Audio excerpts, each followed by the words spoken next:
स्वागत है दर्पण हिंदी कार्यक्रम में। आप सुनेंगे समाचार, विचार, संगीत और सामाजिक सूचनाएं।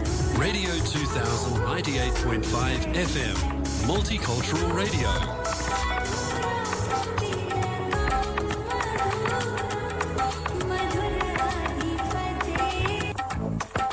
Radio 2000 98.5 FM, community program.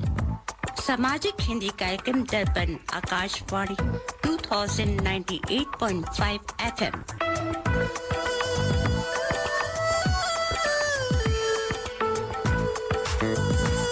Welcome to the Hindi Show, featuring news, interviews, music and community announcements. स्वागत है दर्पण हिंदी कार्यक्रम में। आप सुनेंगे समाचार, विचार, संगीत और सामाजिक सूचनाएं। Radio 2000 98.5 FM, multicultural radio.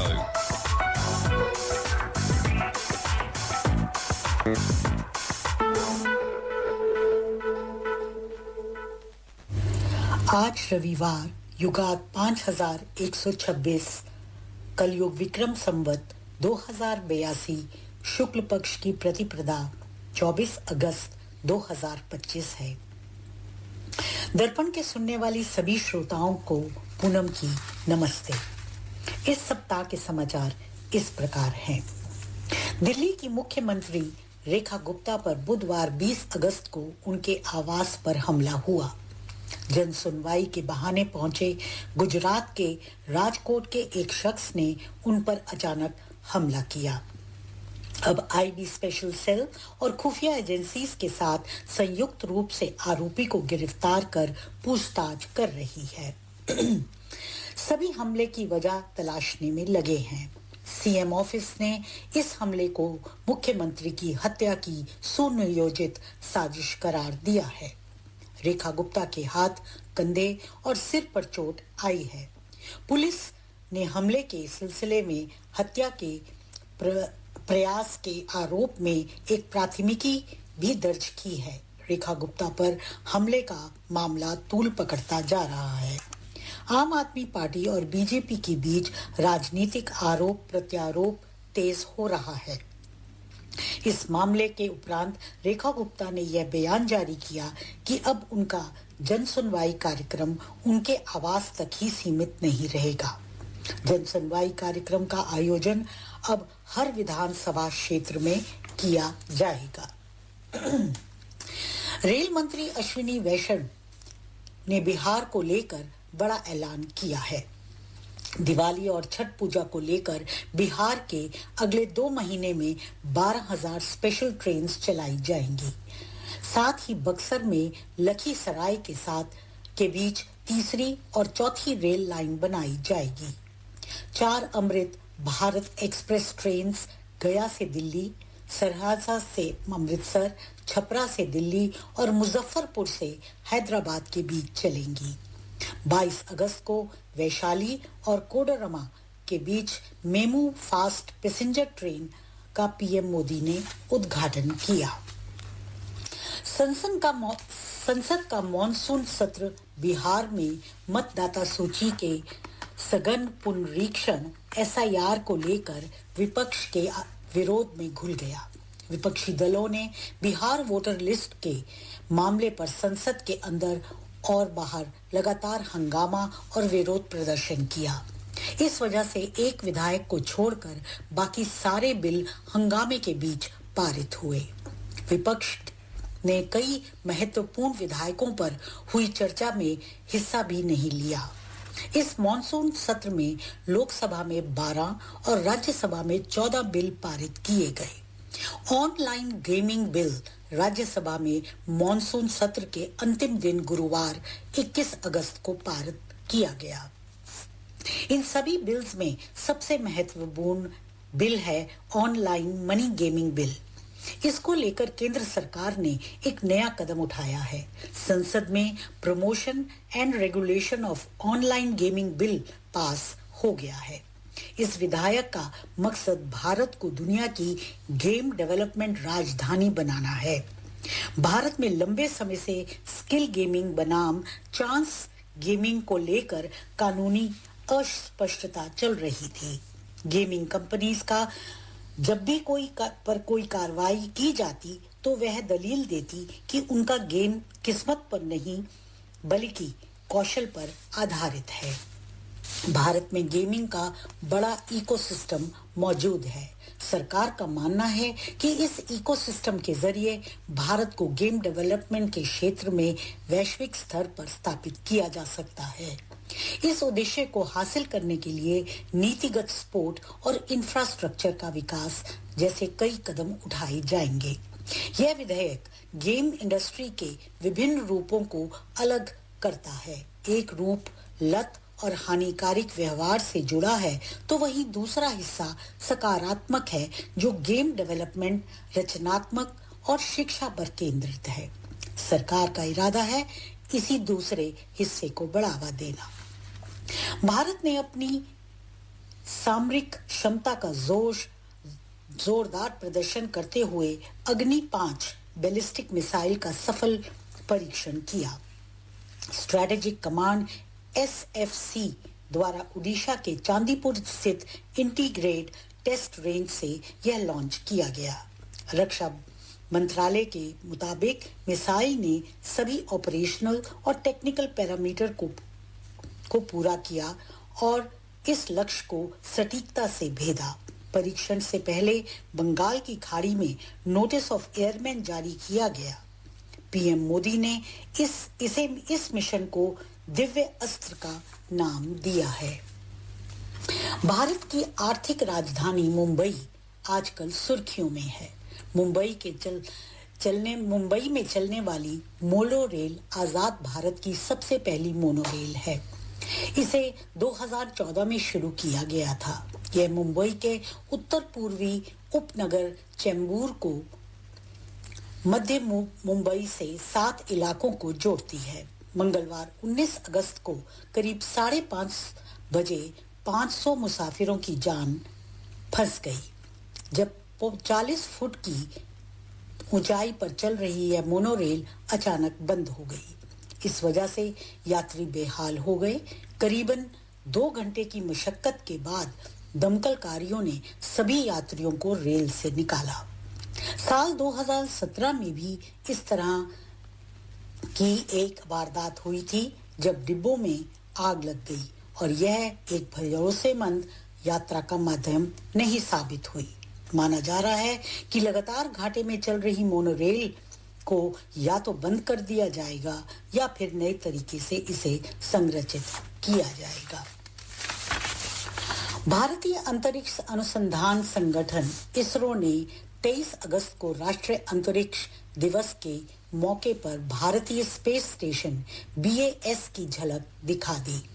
Bharat की योजना है कि साल 2028 तक BAS 01 यानी पहला मॉड्यूल स्पेस में पहुंचा दिया जाए।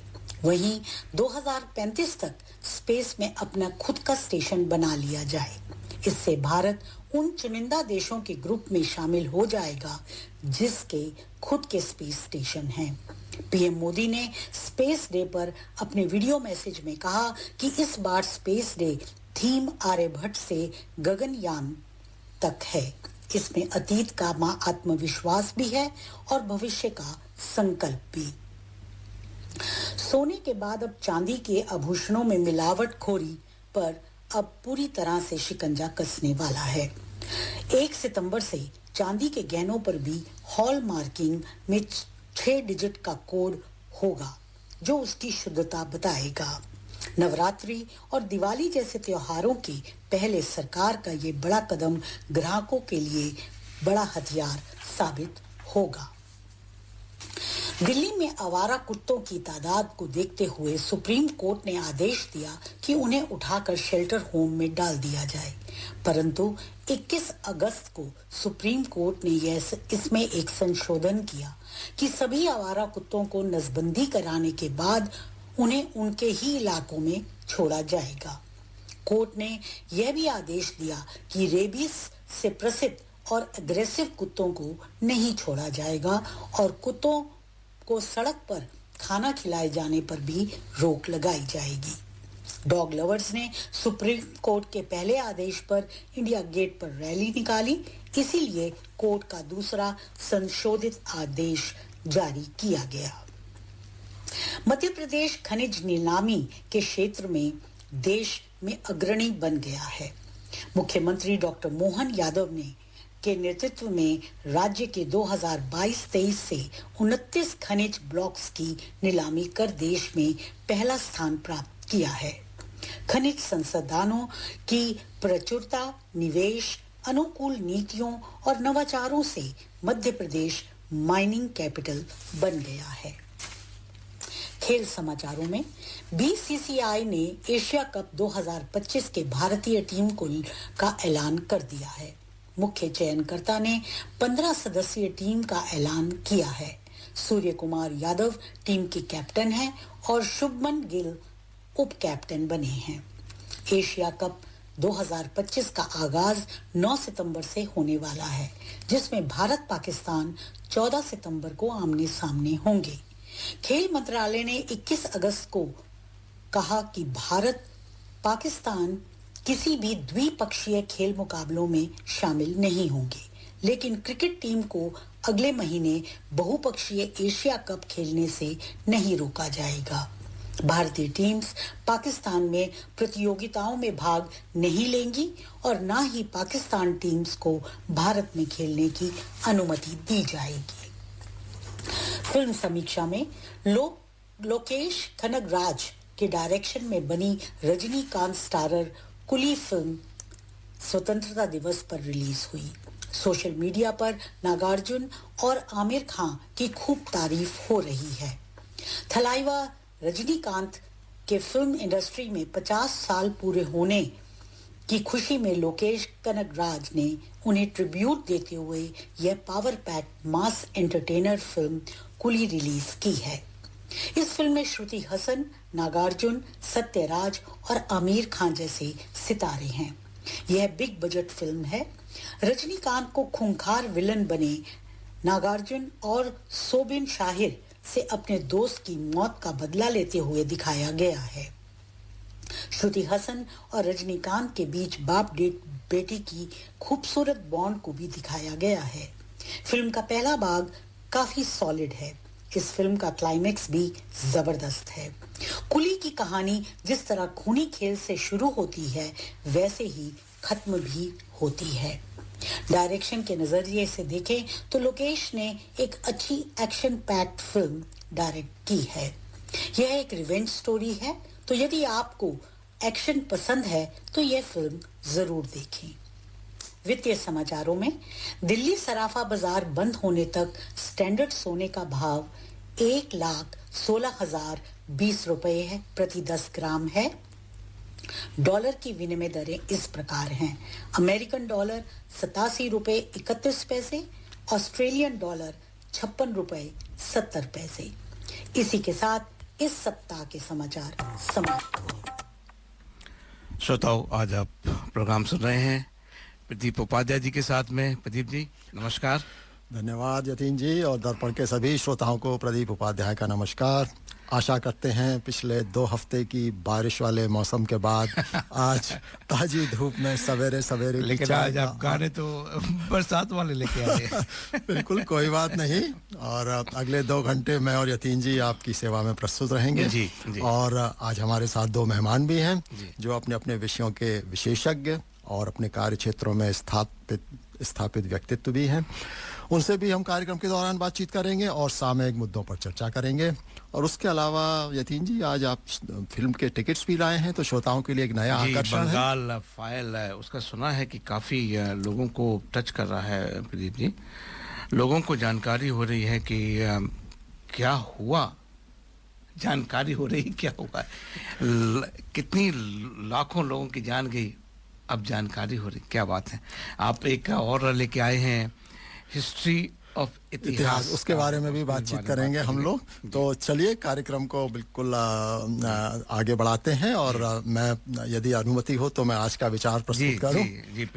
तो प्रकृति से जुड़कर चलने वाला व्यक्ति कभी निराश नहीं होता।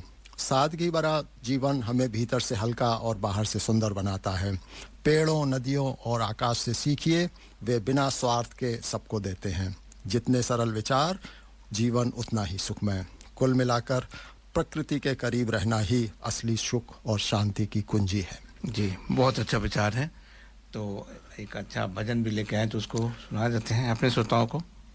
गंगा तेरा पानी अमृत,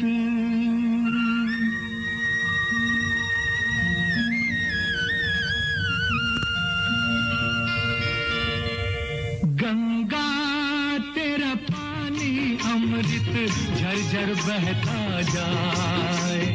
युग युग से इस देश की धरती तुझसे जीवन पाए। गंगा तेरा पानी अमृत,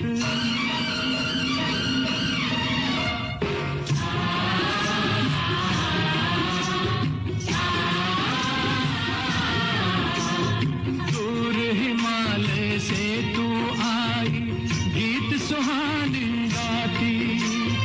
बस्ती बस्ती जंगल जंगल सुख संदेश सुनाती। तेरी चांदी जैसी धारा मीलों तक लहराए। गंगा तेरा पानी अमृत,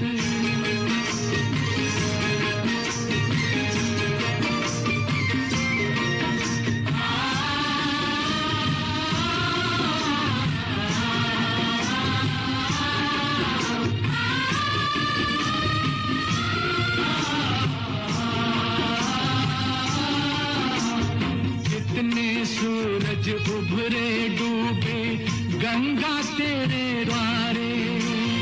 युगों युगों की कथा सुनाए तेरे बहते धारे।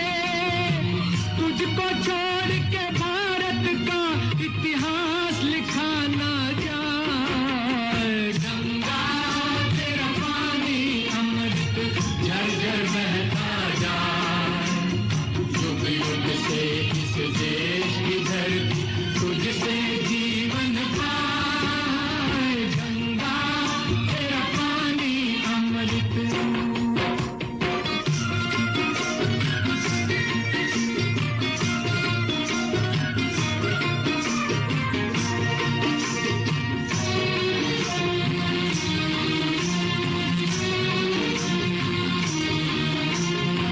इस धरती का दुख सुख तूने अपने बीच समोया।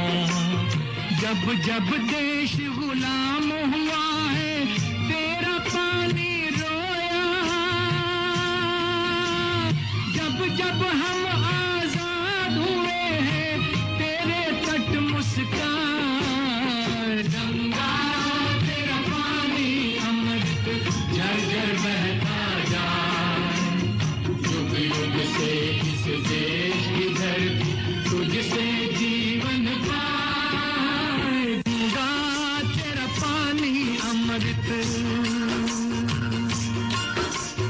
गंगा तेरा पानी अमृत झरझर बहता जाए। युग युग से इस देश की धरती तुझसे जीवन पाए। गंगा तेरा पानी अमृत झरझर बहता जाए। युग युग से इस देश की धरती। गंगा तेरा पानी अमृत बहता जाए। अब वाकई में प्रदीप जी गंगा वो हो गई है और इस चीज़ का बड़ा गर्व है आपने इस समर्पित करते हुए बनाया है।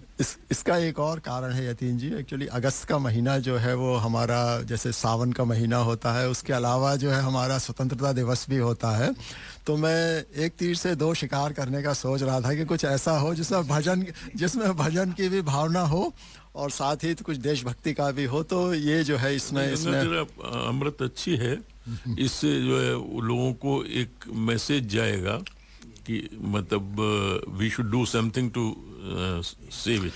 तो हम आपको थोड़ी देर में कहते हैं, एक हमारा ऐड है, हमारा उनको हमारे जो करी मास्टर हैं उनके प्रोडक्ट आप इस्तेमाल करते हैं, उनको हम बहुत सा धन्यवाद भी देना चाहते हैं। तो उनका ऐड भी सुनते हैं। भाई साहब, ये करी मास्टर्स और अन्य मसालों में क्या अंतर है? बहन जी, करी मास्टर्स कंप्लीट करी मिक्स है।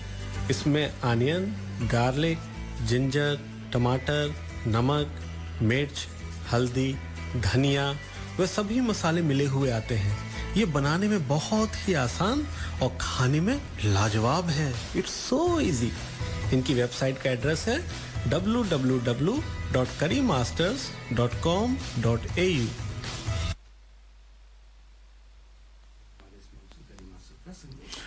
तो हमारे मेहमान हैं उनका परिचय हो जाए। बिल्कुल, जैसा आपने कहा मैं परिचय आरंभ करता हूं। तो दर्पण रेडियो के श्रोताओं, आज हमारे कार्यक्रम में हमारे साथ हैं एक ऐसे अतिथि जिनका जीवन और कर्म भारतीय वन्य जीवन के संरक्षण के लिए समर्पित है।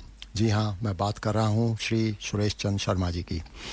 शर्मा जी ने इंडियन फॉरेस्ट सर्विस अधिकारी के रूप में उत्तर प्रदेश में अपने करियर की शुरुआत की। मिर्ज़ापुर, लखीमपुर खीरी में वाइल्ड लाइफ वार्डन के रूप में कार्य करते हुए अवैध शिकारियों के खिलाफ साहसिक अभियान चलाए और अपने कड़े और ईमानदार प्रयासों से इन्होंने पुलिस इंस्पेक्टर समेत उच्च अधिकारियों के सहयोगियों को अवैध शिकार अपराध के लिए गिरफ्तार करवाने में भी सफलता पाई। आगे चलकर वह जब वे डायरेक्टर वाइल्ड लाइफ, पर्यावरण और वन मंत्रालय में बने तो उन्होंने वाइल्ड लाइफ कानून में संशोधन कर सभी वन्य प्राणियों के शिकार पर पूर्ण प्रतिबंध लगाया और पशुओं की सुरक्षा सुनिश्चित की। इसी दौरान प्रोजेक्ट एलिफेंट की शुरुआत हुई। वन्य पर्यटन को नियंत्रित किया गया और स्थानीय लोगों को संरक्षण का भागीदार बनाया गया और विलुप्त प्राय प्रजातियों जैसे whale shark, dolphin, olive ridley turtle के संरक्षण पर विशेष ध्यान दिया गया। सेवानिवृत्ति के बाद भी श्री शर्मा जी ने national board for wild life के सदस्य के रूप में सक्रिय योगदान दिया और 2006 तक वन्य जीवन संरक्षण में लगे रहे। वन्य संरक्षण के महत्व को सामान्य जन तक पहुंचाने के लिए आपने पिछले वर्ष अपने अनुभव व ज्ञान को एक पुस्तक के रूप में भी प्रकाशित किया, जिसका शीर्षक है wild life conservation challenges and opportunities. इस पुस्तक को मैं अभी पढ़ रहा हूं और कह सकता हूं कि इसमें विषय पर आधारित जानकारी को आम जन की भाषा में बहुत ही अच्छे तरीके से प्रस्तुत किया गया है। मित्रों, भारत का वन्य जीवन सिर्फ हमारे जंगलों और जीवों के लिए ही नहीं बल्कि हमारे पर्यावरण और जीवन धारा के संतुलन के लिए भी अत्यंत महत्वपूर्ण है। हर हाथी, बाघ, कछुआ और पक्षी हमारे इकोलॉजिकल सिस्टम का हिस्सा हैं।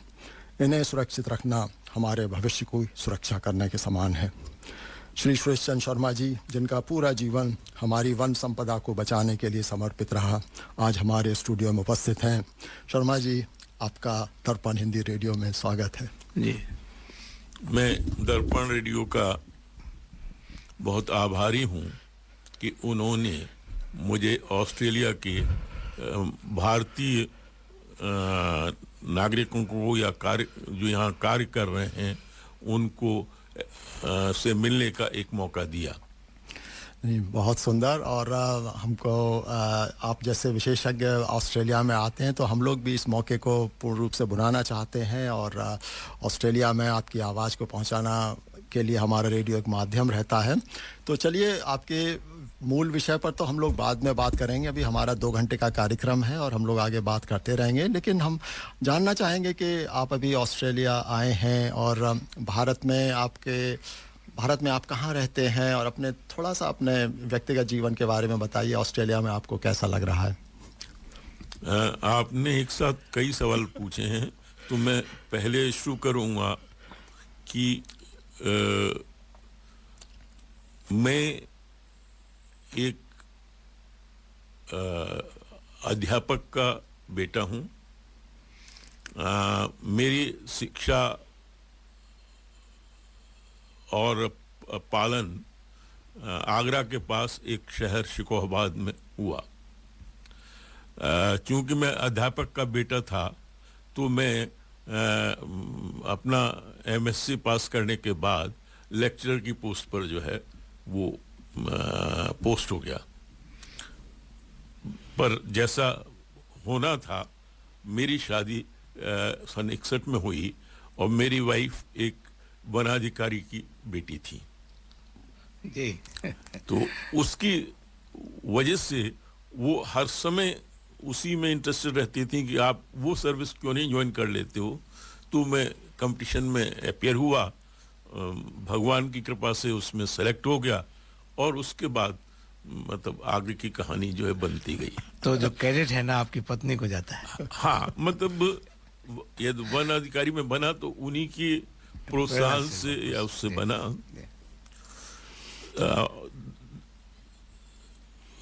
इसके बाद लगभग 40 वर्ष मैंने काम किया। जब मैं सबसे पहले वाइल्ड लाइफ में आया, जब मैं मिर्जापुर में और खीरी में था, उस समय तक वाइल्ड लाइफ कंजर्वेशन कोई एक सीरियस सब्जेक्ट नहीं हुआ था। बिल्कुल सही बात। जो हमारे अधिकारी लोग थे वो मतलब उसका खुल के उल्लंघन करते थे और वो यदि कोई उनको छेड़ता था तो उसके खिलाफ वो जो है मतलब उसको डराने की या उसके खिलाफ केस चलाने की भी बात करते थे। तो जब मैं मिर्जापुर पहुंचा तो वहां पर मुझे किसी एक अपने अधीनस्थ अधिकारी ने ये बताया कि कुछ समय पूर्व एक पुलिस इंस्पेक्टर एक टाइगर मार करके अपनी जीप के बोनेट पर उसको डाल के और चकिया शहर में उसको लेके उन्होंने सबको दिखाया और ये घटना का उन्होंने मुझसे उल्लेख किया। तो ये तो एक बड़ा चैलेंज टाइप लगा कि भाई ये दो शहर में आकर के और बोनेट पर डाल के जो है मतलब घूमते हैं। तो मैंने फिर उसके बाद थोड़ी एविडेंस की एकत्र गवाहों के बयान मजिस्ट्रेट के सामने कराए और जब ये सब कर लिया तो हमने जाकर के उनके घर पे छापा डाला, उनको हमने पकड़ लिया। उस दिन उनके घर शादी हो रही थी। तो उन्होंने ये कहा कि नहीं साहब आप आज चले जाइए और मैं आपको जो है अपनी गलती मानता हूँ और मैं जो भी जुर्माना लगेगा वो मैं कंपेंसेशन जो है डिपार्टमेंट को दूंगा।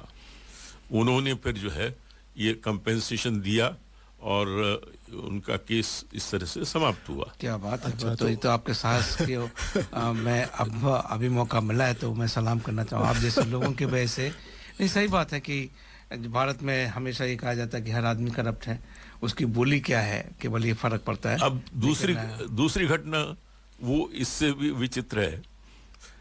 मेरे सीनियर अधिकारी जो मुझसे 2 श्रेणी ऊपर थे, एक तिवारी जी कंजर्वेटर थे, उनके घर कुछ लोग बैठ के ताश खेला करते थे, वो भी ताश खेलते थे। तो एक डॉक्टर अवस्थी थे, उनका टेलीफोन आया कि हमारे भैया माने बेटे शिकार के लिए जा रहे हैं, आप उनको पकड़िएगा मत। मैंने उनको सलाह दी कि अपने बेटे को कहिए कि वो न जाएं क्योंकि उनके पकड़े जाने के बहुत चांस हैं। उन्होंने उसको नहीं माना और मैंने रेड डाल करके उनको पकड़ लिया। उनके साथ एक मजिस्ट्रेट है, एसडीएम भी थे और कई इन्फ्लुएंशियल लोग थे। तो उनसे वहां हमने कंपेंसेशन लिया और कंपेंसेशन लेके केस खत्म किया। पर जब दूसरे दिन सुबह जो हमारे जो सीनियर अधिकारी थे वो हमसे नाराज थे और उन्होंने कहा कि आपने इनसे कंपेंसेशन लिया है, इनको क्यों आपने पकड़ लिया, ये सब बात चलती रही। उसके बाद उन्होंने हमारे सब रिकॉर्ड ले लिए और उन्होंने कहा कि मैं सीनियर ऑफिसर्स को रिपोर्ट करूंगा कि तुम किसी से कुछ लेते हो, किसी से कुछ लेते हो। पर हमारे जो डायरेक्ट इंचार्ज थे वो समझदार थे, उन्होंने उस सबको खत्म कर दिया और इस तरह से उस एसडीएम के पकड़े जाने से लखीमपुर खीरी में एक ये हो गया, भावना चली गई कि भाई कोई भी बचेगा नहीं, कानून सबके लिए एक है। कानून सबके लिए है। तो इस तरह से तो बहुत अच्छा लग रहा है कि कम से कम ऐसे लोग हैं। मैंने उस 5 साल में काफी लोगों को पकड़ा एक डीएम साहब थे, वो बड़े शौकीन थे, उनके साथ पूरा एक हरम टाइप चलता था। और उसी में उनके किसी पार्टी के लोगों ने एक चिंकारा मार दिया, जो कि एक संरक्षित प्रजाति है, और उस पर जो है शिकार बिल्कुल ही मना है। तो हमें ये घटना मालूम पड़ी। ये भी घटना जो है मेरे मिर्ज़ापुर पहुंचने से पहले की थी, पर हमने अपने मातहत को कहा कि तुम यहाँ थे, तुमने देखा सब रेस्ट हाउस में, मैं कुछ नहीं जानता हूँ, तुम डीएम साहब से जो है जुर्माना लेके आओ, नहीं तो हम तुमको सस्पेंड करेंगे। क्या ये इसमें शर्मा जी, अगर मैं आपसे पूछूं, जुर्माना और सजा दोनों है या जुर्माना करके किसी ने किसी को मारा? रूल में ऐसा है कि क्योंकि इसको मैं सलमान खान के केस से जोड़ना चाहूंगा। हाँ, उस पे बहुत अच्छा टॉपिक आपने कहा, मैं अभी आऊंगा, पर इस समय मैं बता दूं आपको जो आप पूछ रहे थे। एक्ट में ये लिखा हुआ है कि जो ये काम करता है उसको इतने साल की या इतने महीनों की सजा हो सकती है और इतना जुर्माना लग सकता है। दोनों बोथ आइदर और मतलब आइदर और भी है और बोथ भी है। That is discretion of the court. दूसरा, एक अधिकारियों को भी वो दिया गया है कि जो संरक्षित प्रजातियों के केस होते हैं उनको छोड़ करके जो बाकी केस हैं उसमें वो अपराधी से मुआवजा लेकर के, कंपेंसेशन लेकर के उनको छोड़ सकते हैं। तो इस तरह से 3 तरह के केस हो जाते हैं। एक जिसमें जेल वाला हुआ, दूसरा जो है जुर्माने वाला हुआ, और तीसरा कंपेंसेशन वाला हुआ। एक्चुअली यतीन जी, यहाँ पे हमको ये भी समझना चाहिए कि हम जो 60 के दशक की बात कर रहे हैं, और उस समय इस विषय को इतना गंभीरता से नहीं लिया गया था, और बाद में जब अंधाधुंध ये शिकार के केसेस बढ़े हैं तब उसको जो है वो सजा के रूप में किया। और जो सलमान खान का और जो आपने बताया, तो इस तरीके की आज उस जमाने में तो जुर्माना लेके छोड़ दिया, लेकिन आज अगर कहीं पे हो जाएगा तो जुर्माना लेके नहीं छोड़ा जाएगा, उसके लिए जो सजा है आपको जेल में भी रहना पड़ेगा। ऐसा है, अब जेल में जाना होगा। जेल में, अच्छा, मतलब जेल कंपलसरी है। जैसे टाइगर और ये इस तरह के जो केसेस हैं उसमें minimum 2 years imprisonment is compulsory. तो नहीं, चलिए, आपने ये इतने उदाहरण दिए, और मतलब मेरे ख्याल से जो हमारी जो अगली जनरेशन है ये प्रेरणा लेगी कि अपने कार्य को जो है वो ईमानदारी से करना, और अपने सही सिद्धांत के लिए जो है वो अपने सीनियर्स के आगे भी न झुकना, एक बहुत एक जिसको चरित्र के एक बहुत ही उज्जवल हिस्से को बताता है। तो चलिए कार्यक्रम को आगे बढ़ाते हैं, बातचीत हमारी जारी रहेगी। और हमने शर्मा जी से कुछ उनकी पसंद के गानों के बारे में भी पूछा था कि नॉर्मली हमारा प्रयास रहता है कि अगर कोई हमारे मेहमान हैं तो उनकी पसंद के गाने भी सुनवाएं। तो जाहिर है जैसा आपका व्यक्तित्व है वैसे ही इनके गाने भी हैं, तो वैसा ही एक गाना जो है फिल्म तीसरी कसम का जो है हम श्रोताओं को सुनवाते हैं। तो चलिए।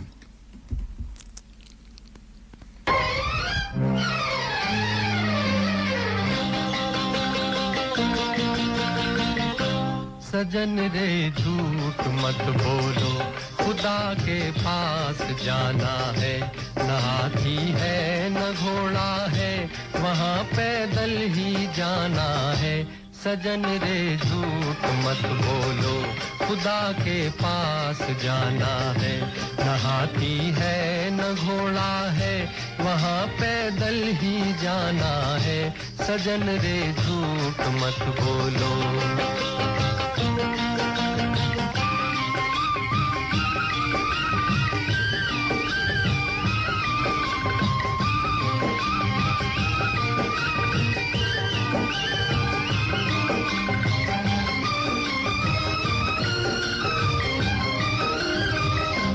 तुम्हारे महल चौबारे यहीं रह जाएंगे सारे, तुम्हारे महल चौबारे यहीं रह जाएंगे सारे। अकड़ किस बात की प्यारे, अकड़ किस बात की प्यारे, ये सर फिर भी झुकाना है। सजन रे झूठ मत बोलो, खुदा के पास जाना है।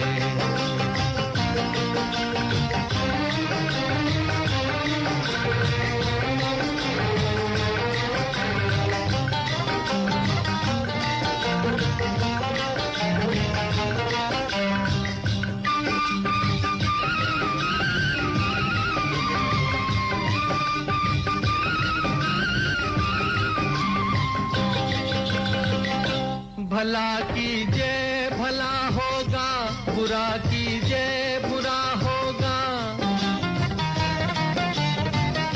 भला कीजिए भला होगा, बुरा कीजिए बुरा होगा। वही लिख लिख के क्या होगा, वही लिख लिख के क्या होगा। यही सब कुछ चुकाना है। सजन रे झूठ मत बोलो, खुदा के पास जाना है।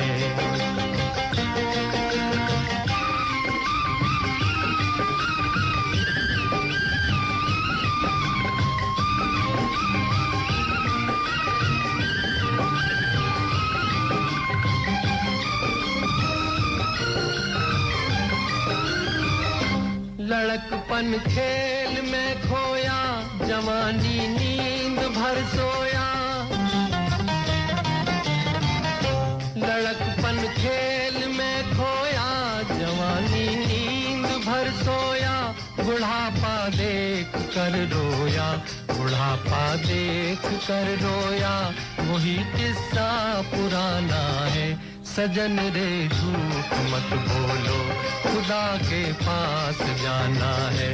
न हाथी है न घोड़ा है, वहाँ पैदल ही जाना है।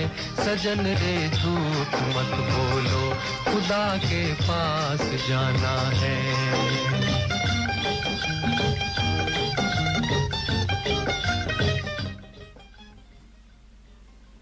की चिंता, कहीं दवाई समय पर मिली या नहीं, किसी ने खाना खिलाया या नहीं, ये चिंता हर प्रवासी भारतीय की होती है। अब है समाधान, ओमसोर्ग एल्डर एंड डिसेबिलिटी केयर। हम ऑस्ट्रेलिया में पिछले 3.5 सालों से इंडियाज रजिस्टर्ड कंपनी चला रहे हैं और अब भारत में भी हमारी खुद की शाखाएं हैं। दिल्ली, एनसीआर, चंडीगढ़, देहरादून, लखनऊ और जम्मू में भरोसेमंद होम केयर सेवा। और अगर कुछ भी ठीक ना लगे तो आप हमें सीधे ऑस्ट्रेलिया में संपर्क कर सकते हैं। भारत में संपर्क करें अंकित से 8448381360 और ऑस्ट्रेलिया में शिवानी से 0470631801। ओम सोर्ग, जब देखभाल भरोसे से हो। ये थे हमारे स्पॉन्सर का संदेश। तो यतीन जी, आज आप अभी कार्यक्रम के आरंभ में आप कुछ श्रोताओं के लिए कुछ उपहार लेकर आए थे। जी जी, तो सब लोगों को वैसे तो मालूम ही है कि बंगाल फाइल्स करके जो फिल्म आ रही है वो क्या बंगाल फाइल्स जी, आजकल फाइल्स का बड़ा दौर चल रहा है। तो ये जो जिन्होंने कश्मीर फाइल बनाई थी, उन्होंने ही, अच्छा, विवेक अग्निहोत्री, उन्हीं का प्रोडक्शन है ये। अच्छा। तो आपको शायद आश्चर्य होगा श्रोताओ कि इसका ट्रेलर रिलीज करना चाहते थे वो बंगाल में। अच्छा। और वो करने नहीं दिया। होटल के, जिस होटल में वो करना चाह रहे थे, बिजली के तार काट दिए गए और सब पूरा जो तमाशा होता है वो कर दिया। ये भारत में डेमोक्रेटिक कंट्री में हो रहा है, लेकिन उनके साहस को हम सलाम करते हैं। उनकी ये फिल्म आ रही है पहले सप्ताह में, सितंबर के पहले सप्ताह में, तो उसका हम ट्रेलर लेकर आए हैं और हम अपने श्रोताओं में इस चीज़ की बात कहना चाहते हैं कि इसको प्रमोट करिए। हम पास तो दे ही रहे हैं, लेकिन मैं चाहता हूं कि इसको जरूर देखिए। ये सारे थिएटर में रिलीज हो रही है। तो इसमें हमने ये सोचा है, प्रदीप जी, अगर आप चाहें तो बताइए कि आप इससे सहमत हैं या नहीं, कि प्रश्न पूछने के बजाय इसके या प्रोग्राम का जो भी आज हम डिस्कशन कर रहे हैं, कौन श्रोता कितने अच्छे लेवल का डिस्कशन करना चाहता है, उसमें से हम फिर किसी एक को चुनेंगे और जिसको हम चुनेंगे उसको 2 लोगों का देखने के लिए ये फिल्म का पास मिलेगा। तो क्या आप क्या सोचते हैं? ये ठीक है, ये प्रश्न पूछा जाए। बहुत बढ़िया विचार है यतीन जी। एक्चुअली क्या है कि प्रश्न आजकल जो है एआई का जमाना है और गूगल तो पहले ही था, तो कोई भी प्रश्न आप पूछिए, उसका जवाब जो है वो 4 साल का बच्चा भी 2 मिनट में आपके सामने रख देगा और शायद ऐसा जवाब रख दे जो शायद आपके जवाब से भी बेहतर हो। तो वो जो है मेरे ख्याल से मैं उससे अधिक उपयोगी ये है कि लोग जो है अपने ओरिजिनल आइडियाज़ जो हैं, जो हम लोग आज बातचीत कर रहे हैं, विभिन्न विषयों पर बातचीत कर रहे हैं। हमारे एक और मेहमान अभी हम उनसे भी परिचय कराएंगे। हम सुरेश शर्मा जी से हमारी ऑलरेडी बात आरंभ हो चुकी है। और बंगाल फिल्म के बारे में आपने जो कंट्रोवर्सी अभी हुई है कि इतना विरोध उसका सामना करना पड़ा, तो वाकई में हम तो चाहेंगे कि ऐसी पिक्चर को मैं तो विशेष रूप से अवश्य ही देखना पसंद करता हूँ। सच को जानने में क्या बुराई है। बिल्कुल। तो श्रोताओं, बिल्कुल आपके पास एक मौका है 2 टिकट जीतने का। पति पत्नी दोनों जाइए, सिनेमा का आनंद लीजिए। और बस आपको करना है कि जो हमारे व्हाट्सएप ग्रुप पर यदि आप जुड़े हुए हैं उस पर अपनी प्रतिक्रिया दीजिए। जरूरी नहीं कि सिर्फ वो बंगाल फाइल के बारे में ही हो, जो हमारा जो आज हम डिस्कशन कर रहे हैं, जो विमर्श हमारा हो रहा है, आप कोई अपनी पसंद का गाना सुनते हैं उसके बारे में लिखिए कि हम ये गाना सुनना चाहते हैं, वो लिखिए। और अगर आप ग्रुप में नहीं हैं तो आप मुझको या यतीन जी को किसी को भी संपर्क कर सकते हैं। और हम आपको मैं अपना नंबर भी दे देता हूँ 0421590791 0421590791। आप उसमें मुझे SMS भी कर सकते हैं। तो ट्रेलर हो जाए उनका। बिल्कुल। चर्चा उसके बाद हमारे श्रोता लोग अपना चर्चा आरंभ करेंगे। तो चलिए बंगाल फाइल का ट्रेलर चालू करते हैं। बेटा, अपना नाम बताओ। तैमूर। लेकिन सोचो, सन 2050 जब ये इंडिया का पहला युवा माइनॉरिटी प्राइम मिनिस्टर बनेगा, तब हमारी डेमोक्रेसी की कितनी बड़ी जीत होगी।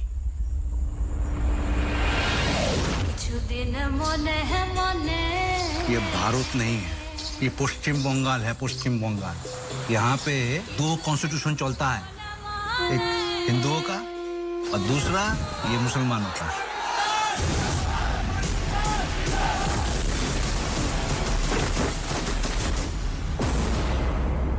जिन्ना मेरे भाई, भारत का मुसलमान तो कन्वर्ट है, पहले तो सब हिंदू ही थे ना।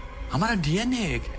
नो मिस्टर गांधी, हिंदू मुस्लिम एक नहीं है। आप वेदों को मानते हैं, हम कुरान को मानते हैं। आप लाखों भगवान को मानते हैं, हम सिर्फ अल्लाह को मानते हैं। पाकिस्तान से दिल नहीं भरा तो जिन लोगों को पता नहीं चाहिए, इसलिए डायरेक्ट एक्शन डे मना रहा है। भारत हिंदुओं का राष्ट्र है और इस युद्ध में हिंदू हार रहे हैं। जीत कौन रहा है? जिन्नात, क्योंकि हम सब नशे में चूर हैं और इस नशे का नाम है गांधी की अहिंसा। पाकिस्तान जिंदाबाद।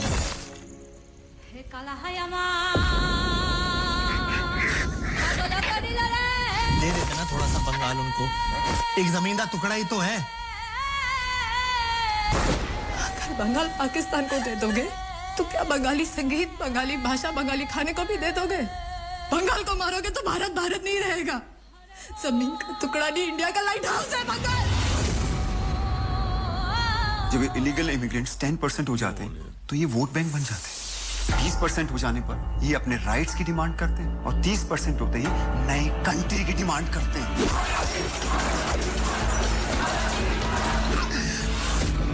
जो पार्टीशन 1947 में शुरू हुआ था वो आज तक चल रहा है और कभी खत्म ही नहीं होगा। क्यों आज किसी भारतीय की जान की कोई कीमत नहीं है? क्यों आजादी के 80 साल बाद भी हम उसी कम्युनल पॉलिटिक्स से लड़ रहे हैं? क्या हम आजाद हैं? और अगर आजाद हैं तो इतने बेबस क्यों?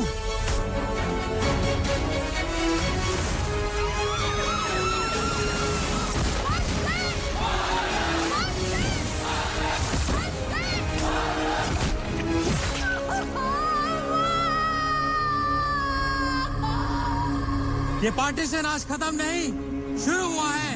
It's an unfinished project. विश्व एक खेल है, लोग मरते हैं, देश जलता है, खेल चलते रहता है।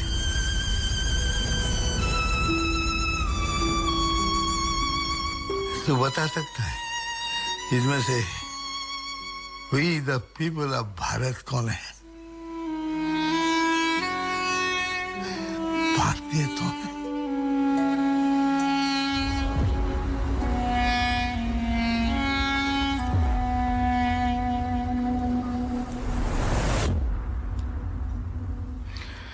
श्रोताओ, ये आपने ट्रेलर सुना है। फिल्म का नाम है बंगाल फाइल्स। हम इसके एक पास देंगे, तो अभी 3 हफ्ते तक ये ऐसे चलेगी। हमारी प्रमोशन आप कहना चाहें तो वो बेशक कहिए, लेकिन मैं तो उसको कर्तव्य मानता हूँ। इसका प्रीमियर आपने बताया 30 अगस्त को हो रहा है? नहीं, इसका सितंबर के पहले सप्ताह में, पहले 5 अच्छा 5। तो अभी अगर आप जाएंगे थिएटर में, अभी इसका नहीं मिलेगा, लेकिन शायद अगले हफ्ते में मिल जाएगा। तो श्रोताओ, आप इस ट्रेलर को आपने सुना, आप यूट्यूब पे भी सुन सकते हैं। हमें बताइए आपकी राय क्या है इस फिल्म के बारे में भी। और जैसे कि प्रदीप जी ने बोला है कि जिसका भी अच्छा विचार होगा, एक कन्फ्रंटिंग भी विचार होगा, कोई अच्छा बुरा कोई ऐसी चीज़ नहीं होती है, एक अच्छी सोच के साथ में आप लिखिएगा। आप ये भी लिख सकते हैं कि हम अपने प्रोग्राम को कैसे इम्प्रूव कर सकते हैं, कैसे सुधार सकते हैं। तो प्रदीप जी, हम अपने मेहमान को भी जोड़ें। हमारे मेहमान नंबर 2 नंबर 1 में कोई फ़र्क नहीं होता है। तो शिशुरंजन जी, आपका दर्पण रेडियो में बहुत बहुत स्वागत है। हमें अपने बारे में बताइए हमारे श्रोताओं को। बहुत बहुत धन्यवाद नितिन जी एंड प्रदीप जी, और दर्पण रेडियो का मैं आभारी हूँ आप लोगों ने मुझे यहाँ पर स्थान दिया। मेरा नाम शिशुरेंदु कुमार झा है और मैं मधुबनी, बिहार के मधुबनी ज़िले से हूँ, जो जिस क्षेत्र को मिथिला क्षेत्र कहते हैं, और वहाँ पर क्या बात है, माता सीता जी का जन्म हुआ है। और हम लोग इस बात को बहुत गर्व के साथ कहते हैं कि हम माता सीता के संतान हैं, राजा जनक के संतान हैं। तो मैं वहाँ से आता हूँ और मेरी शिक्षा दीक्षा भारत में हुई है। मैं बैचलर्स बनारस हिंदू यूनिवर्सिटी से हूँ और मास्टर्स मैंने IIT बॉम्बे से किया है। यहाँ पर मैं आर्टिफिशियल इंटेलिजेंस को हेड कर रहा हूँ एक प्रमुख ऑर्गेनाइजेशन में। और जैसा कि आप बता रहे थे, ये AI का ज़माना है तो ये बिल्कुल सटीक है, लेकिन हाँ, हमें इसमें एक जो हमारा ह्यूमन इंटेलिजेंस है, ये कभी पीछे नहीं जाएगा, क्योंकि ह्यूमन ने ही मशीन का इंटेलिजेंस बनाया है। इसके अलावा मैं लिखता हूँ। मेरे 3 पुस्तक हैं। एक पुस्तक का नाम है cosmic intelligence, syncing with the creation. ये पुस्तक ये मेरे स्पिरिचुअल जर्नी के ऊपर है, जो मैंने कुछ साल पहले शुरू किया और कुछ अनुभूतियाँ हुई उस जर्नी में मुझे। दूसरी पुस्तक का नाम है digital Karma, awakening the Atman in the connected world. आजकल के समय में हम देखते हैं कि छोटे छोटे बच्चों के हाथ में मोबाइल हैं, बड़े लोगों के हाथ में मोबाइल और कंप्यूटर होना तो लाजमी है, लेकिन बच्चों के हाथ में मोबाइल है और ये उनको एक अलग ही दिशा की तरफ ले जा रहा है। इस समय यह डिजिटल कर्मा नाम की पुस्तक को लिखना मेरे लिए अवश्यंभावी हो गया था, क्योंकि इसमें मैंने लिखा है कि इस चीज़ से कितने प्रकार की समस्याएं हो सकती है। हम एडल्ट्स हों या बच्चे हों, हम सभी स्क्रीन से जुड़े हुए हैं और ये हर समय हर क्षण हम इन स्क्रीन हमें डायरेक्ट करता है कि हमें क्या देखना चाहिए क्या नहीं देखना चाहिए। तो डिजिटल कर्मा एक बहुत ही सटीक पुस्तक है, आप लोग पढ़ें, आपको अच्छा लगेगा और आपको बहुत ही इसमें कुछ ऐसी चीज़ें हैं जो आपको बताएंगी कि किस प्रकार बच्चों को। अगर मैं आपसे पूछूं शिशु जी, ये डिजिटल फॉर्मेट में भी है, लोग कैसे ले सकते हैं? जी अवश्य, ये डिजिटल फॉर्मेट में भी है और ये अमेज़ॉन और किसी भी किसी भी बुक सेलिंग प्लेटफॉर्म पर अवेलेबल है। हम बहुत जल्दी ही इसको हम यहाँ सिडनी में भी दुकानों में लेकर आने वाले हैं, तो आप लोगों को वो हार्ड कॉपी भी मिलेगी यहाँ पर। और एक तीसरी पुस्तक जिसकी मैं बात कर रहा था जो भी आने वाली है, उसका नाम है द कर्मा क्योर। तो ये 3 पुस्तक तीनों बेसिकली कर्मा के ऊपर है, इसको ट्रिलॉजी बोल सकते हैं। कर्मा क्योर में हम जो कुछ भी हर क्षण, जैसे भगवान श्री कृष्ण ने गीता में अपने उपदेश में कहा है कि जो कुछ भी हम करते हैं प्रति क्षण वो हमारे कर्म में संलग्न होता है, और हम किस प्रकार अपने कर्म को इस प्रकार रखें कि सारी दुनिया का कल्याण हो। तो ये कर्मा क्योर हमें उसी विषय के ऊपर में बताएगा, जो बहुत ही शीघ्र आप लोगों के सामने प्रस्तुत करूंगा। इसके अलावा मैं हिंदी में कुछ कविताएं लिखता हूं और एक कविता की पुस्तक नवजात भिक्षुक के रूप में बहुत शीघ्र आप लोगों के समक्ष आएंगी। क्या बात है। तो बहुत बहुत आभार, आप लोगों ने मुझे यहाँ बुलाया। और प्रदीप जी, आप कुछ कहना चाहते हैं शिशिर जी के लिए? मैं शिशिर जी की पुस्तकों का शीर्षक सुन रहा था, अभी तक मैंने पुस्तकें वो पढ़ी तो नहीं है, लेकिन अवश्य ही पढ़ना चाहूँगा। लेकिन वो जो शीर्षक है वो अपने आप में विज्ञान को अध्यात्म से जोड़ने वाले शीर्षक आपने जो हैं चुने हैं उनके लिए। आशा करता हूँ उनका कंटेंट भी वैसा ही होगा। और आप स्वयं एक विज्ञान के, जैसा आपने बताया IIT-BHU से आपने BTech किया है और उसके बाद IIT बॉम्बे में शायद, हाँ, तो वहाँ भी पढ़ाई किया है। और उसके बाद जो है वो कर्मा और इस तरीके की बात करना जो है ये अपने आप में एक, और उसके अलावा आप कवि भी हैं, तो बहुत सारे जो है चीज़ें एक साथ हैं। तो आपसे बात करना काफ़ी रुचिकर रहेगा। अगर कुछ पंक्तियाँ अगर आपको स्मरण हो तो कुछ कविता की सुनाइए, उसके बाद फिर हम कार्यक्रम को आगे बढ़ाते हैं गाना सुनाकर श्रोताओं को। या जी बहुत ढूंढने में समय लगे तो मैं गाना सुना देता। नहीं, मैं सुना। बताइए ना। और ये जैसा यतीन जी बता रहे थे कि ये सत्य को समझने में क्या बुराई है, और जो कुछ भी हुआ या जो कुछ भी हो रहा है अभी हमारे बंगाल में या दूसरे प्रदेशों में, ये सच में बहुत ही त्रासदी है और हमें इस त्रासदी को समझना चाहिए। तो ये सत्य के ऊपर है जो मेरी कविता है। कहते हैं कि सत्य नग्न है, कहते हैं कि सत्य नग्न है, आवरण की उसको चाह नहीं, किंतु सत्य विभत्स सामने निकल रहे थे आह वहीं। सत्य नग्न ही नहीं, सत्य कटु भी होता है, सत्य नहीं सुखदाई केवल, सत्य कष्ट भी देता है। उसी सत्य पर चलकर त्यागा प्राण प्रिया को रघुवर ने, सत्य का नाम अमर कर डाला हरिश्चंद्र के शव करने। नृपशिवी का त्राण सत्य है, दधीची का अस्थिदान अमर, काट कवच कुंडल को तन से कर्ण का जीवन दान अमर। मीरा का विष भी अमृत है, गांधी के गोली 3 अमर, क्रॉस अमर हो गया विश्व में, कठिन मार्ग है सत्य मगर। सत्य पर टिकी है सारी दुनिया, ऐसा मैं सुनता आया, सत्य ही आधार सभी का, सत्य है सबका सरमाया। सत्य धर्म है, सत्य जयी है, सत्य ही कर्म का प्रतिफल, संपूर्ण अस्तित्व ही मात्र सत्य है, सत्य पुरातन सत्य सकल। क्या बात है, क्या बात है, क्या बात है। आपने तो प्रोग्राम को यतीन जी, मैंने थोड़ा गाने का आइडिया थोड़ा चेंज कर दिया है। एक्चुअली क्या है कि शर्मा जी भी हमारे साथ स्टूडियो में थे और इन्होंने इतनी सुंदर वो जो अपना अफसरों को पकड़वाया था, और उस दौर में जब इतना दबाव रहता था उसके बावजूद सत्य के सिद्धांत से नहीं चुके, और शिशिर जी ने भी बिल्कुल सत्य की बात की है। तो ऐसे अवसर के लिए एक्चुअली ओशो का एक 2 मिनट का एक उनका भाषण है जो कि बड़े मतलब आपको विस्मयकारी होते हैं और आपको सोचने पर मजबूर करते हैं। तो मैं चाहता हूं श्रोताओं को वो सुनाया जाए, जो कि बताता है कि सत्य की महत्ता क्या है। और आज की दुनिया में लोग बेईमान, करप्शन, भ्रष्टाचार इसकी बात करते हैं, तो उन लोगों को एक नया परिप्रेक्ष्य देता है। आशा करते हैं श्रोता लोग अवश्य पसंद करेंगे। चोरी में दुख है। मैं ये नहीं कहता कि चोरी के फल में दुख मिलेगा, चोरी में दुख है। वो चोर हो जाने में ही पीड़ा है, आत्मग्लानि है, कष्ट है, अग्नि है। कहीं कड़ाहे कोई जल रहे हैं जिनमें तुम्हें फेंका जाएगा। चोरी करने में ही तुम अपना कड़ाहा खुद जला लेते हो, अपनी ही चोरी की आग में खुद जलते हो। झूठ बोलते हो, तुम ही पीड़ा पाते हो। तुमने ख्याल नहीं किया, जब सत्य बोलते हो तो फूल जैसे खिल जाते हो, जब झूठ बोलते हो तो कैसी कालकोठरी में बंद हो जाते हो। एक झूठ बोलो तो 10 बोलने पड़ते, फिर एक को बचाने के लिए दूसरा, दूसरे को बचाने के लिए तीसरा। एक सिलसिला है जिसका फिर कोई अंत नहीं होता। सच के साथ एक मजा है। सत्य बांझ है, उसकी संतति नहीं होती। सत्य पहले से बर्थ कंट्रोल कर रहा है। एक दफा बोल दिए, मामला खत्म। उनकी कोई पैदाइश नहीं है कि फिर उनके बच्चे और उनके बच्चे। झूठ बिल्कुल हिंदुस्तानी है, लाइन लगा देता बच्चों की। रुस्वत ना लोगे, थोड़ी गरीबी होगी, थोड़ी मुश्किल होगी, ठीक है।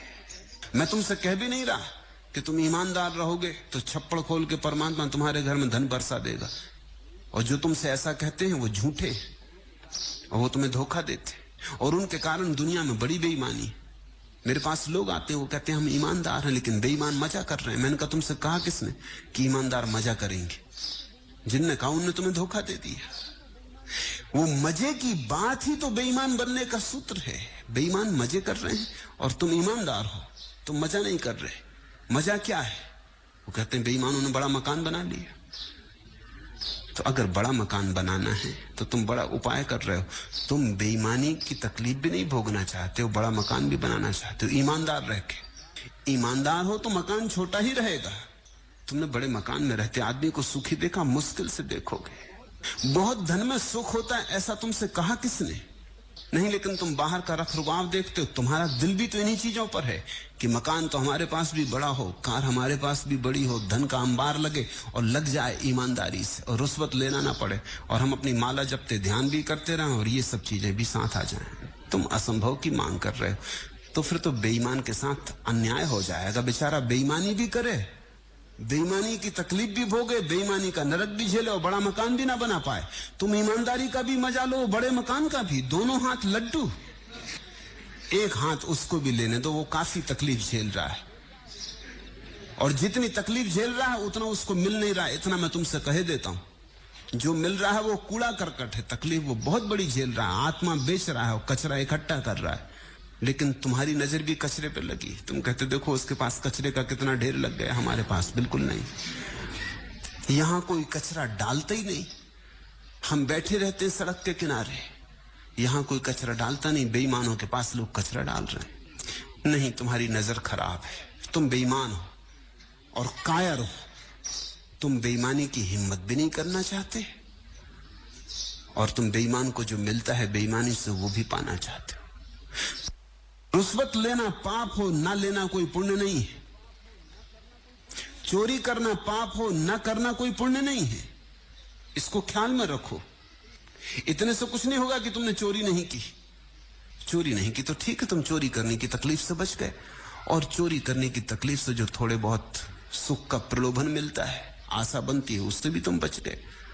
तुम झंझट के बाहर रहे। बस इतना क्या कम है? इतना फल क्या थोड़ा है?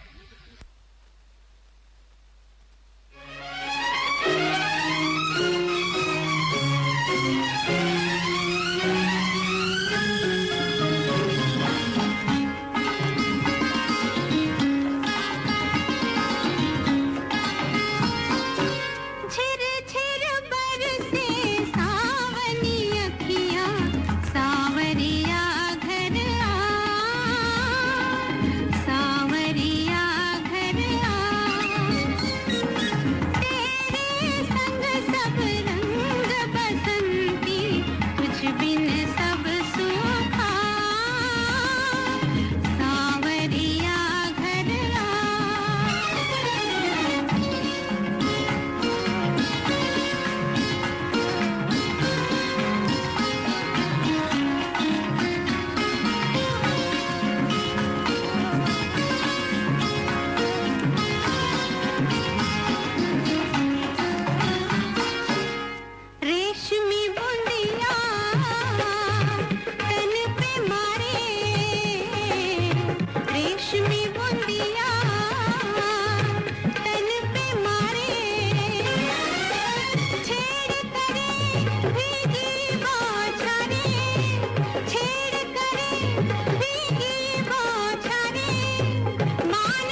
करी मास्टर ने कंप्लीट करी मिक्स बनाया, फिर उस देखो पहुंचाया, घंटों की कुकिंग को मिनटों में कर दिखाया।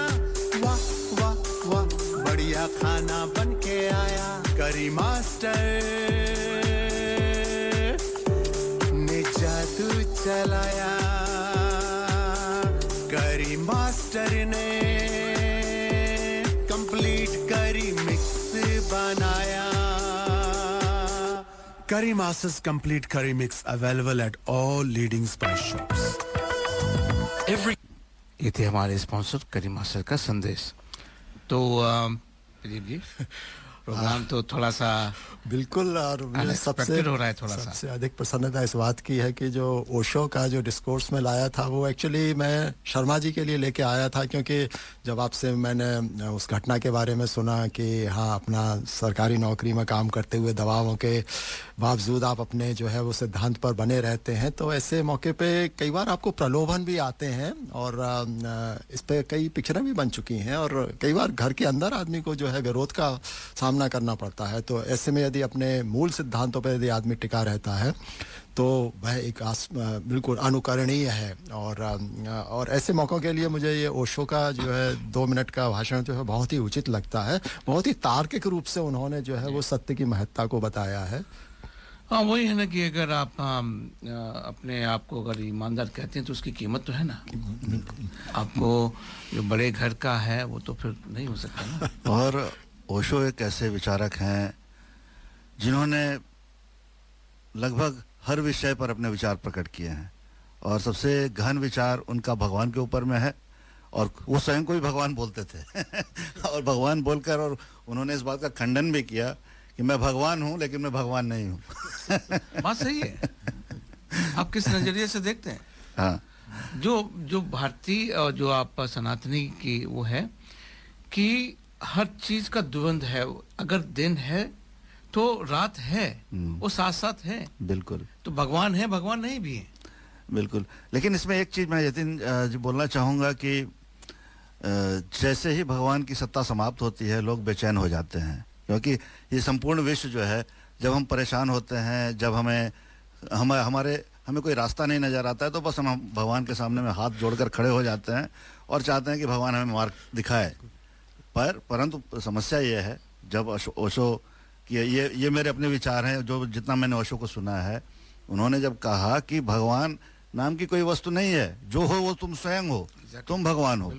एक्चुअली उसको कई बार क्या होता है कि लोग जो है एक अहंकार के प्रदर्शन के रूप में भी करते हैं, लेकिन अगर और गहराई में अधिक जाकर देखें तो ये जो द्वैत और जो अद्वैत की बात है, जो अद्वैत है उसमें बेसिकली ईश्वर और जीव एक ही हैं और लेकिन अद्वैत पे सीधा जाना जो है वो थोड़ा मुश्किल होता है। ये बिल्कुल वैसा ही है जैसे कि एक छोटे विद्यार्थी को जोड़ना सिखाया जाता है तो वो जो छोटे छोटे कंकड़ से कि देखो ये 2 कंकड़ मिलाया 2 4 मिल गया, देखो ये 4 हो गए, लेकिन बाद में तो हम उनको जोड़ते नहीं हैं। तो इसीलिए आरंभ जो है वो आध्यात्मिक यात्रा द्वैत से आरंभ होती है, फिर धीरे धीरे जब और गहराई में जाते हैं तब आपको लगता है कि द्वैत जो है वो एक पड़ाव था, उसके आगे जब बढ़ते हैं जब अद्वैत में आते हैं वही है। इसीलिए और ये बहुत प्रदीप जी मैं भी कुछ कहना चाहूंगा। जी बिल्कुल कहिए।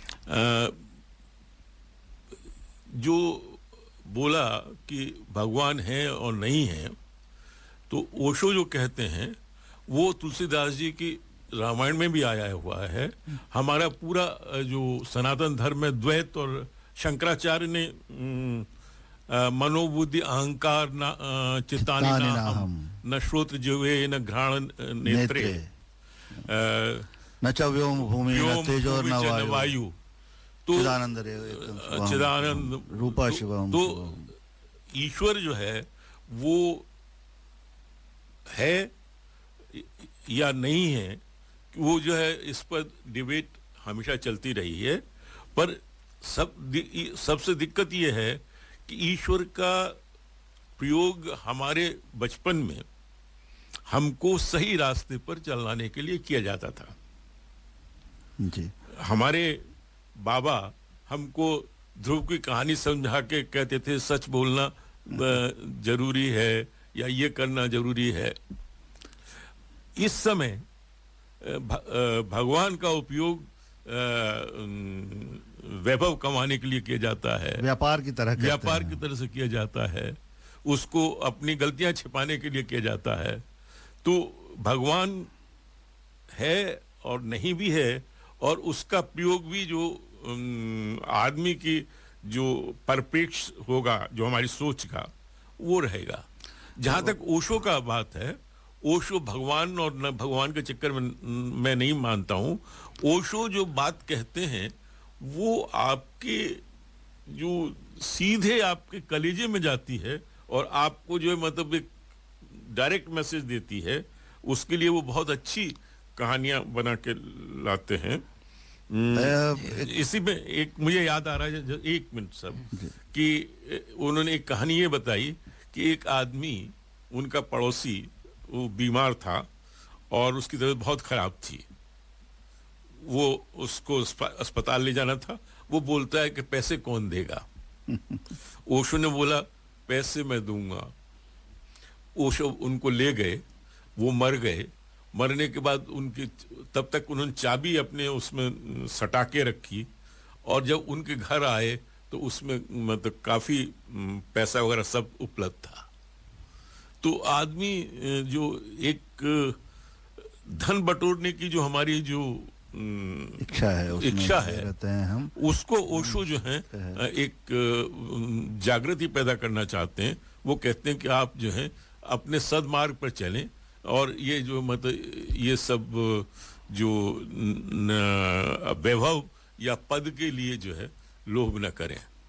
उनका मुख्य विचार यही है। जी, आप क्या कहना चाहते हैं प्रदीप जी, आप बताइए। बात घूमकर हमारे मूल विचार पर आ जाती है कि प्रकृति से जुड़कर रहें और नदी और पेड़ों को देखें कि बिल्कुल निस्वार्थ भाव से देते हैं।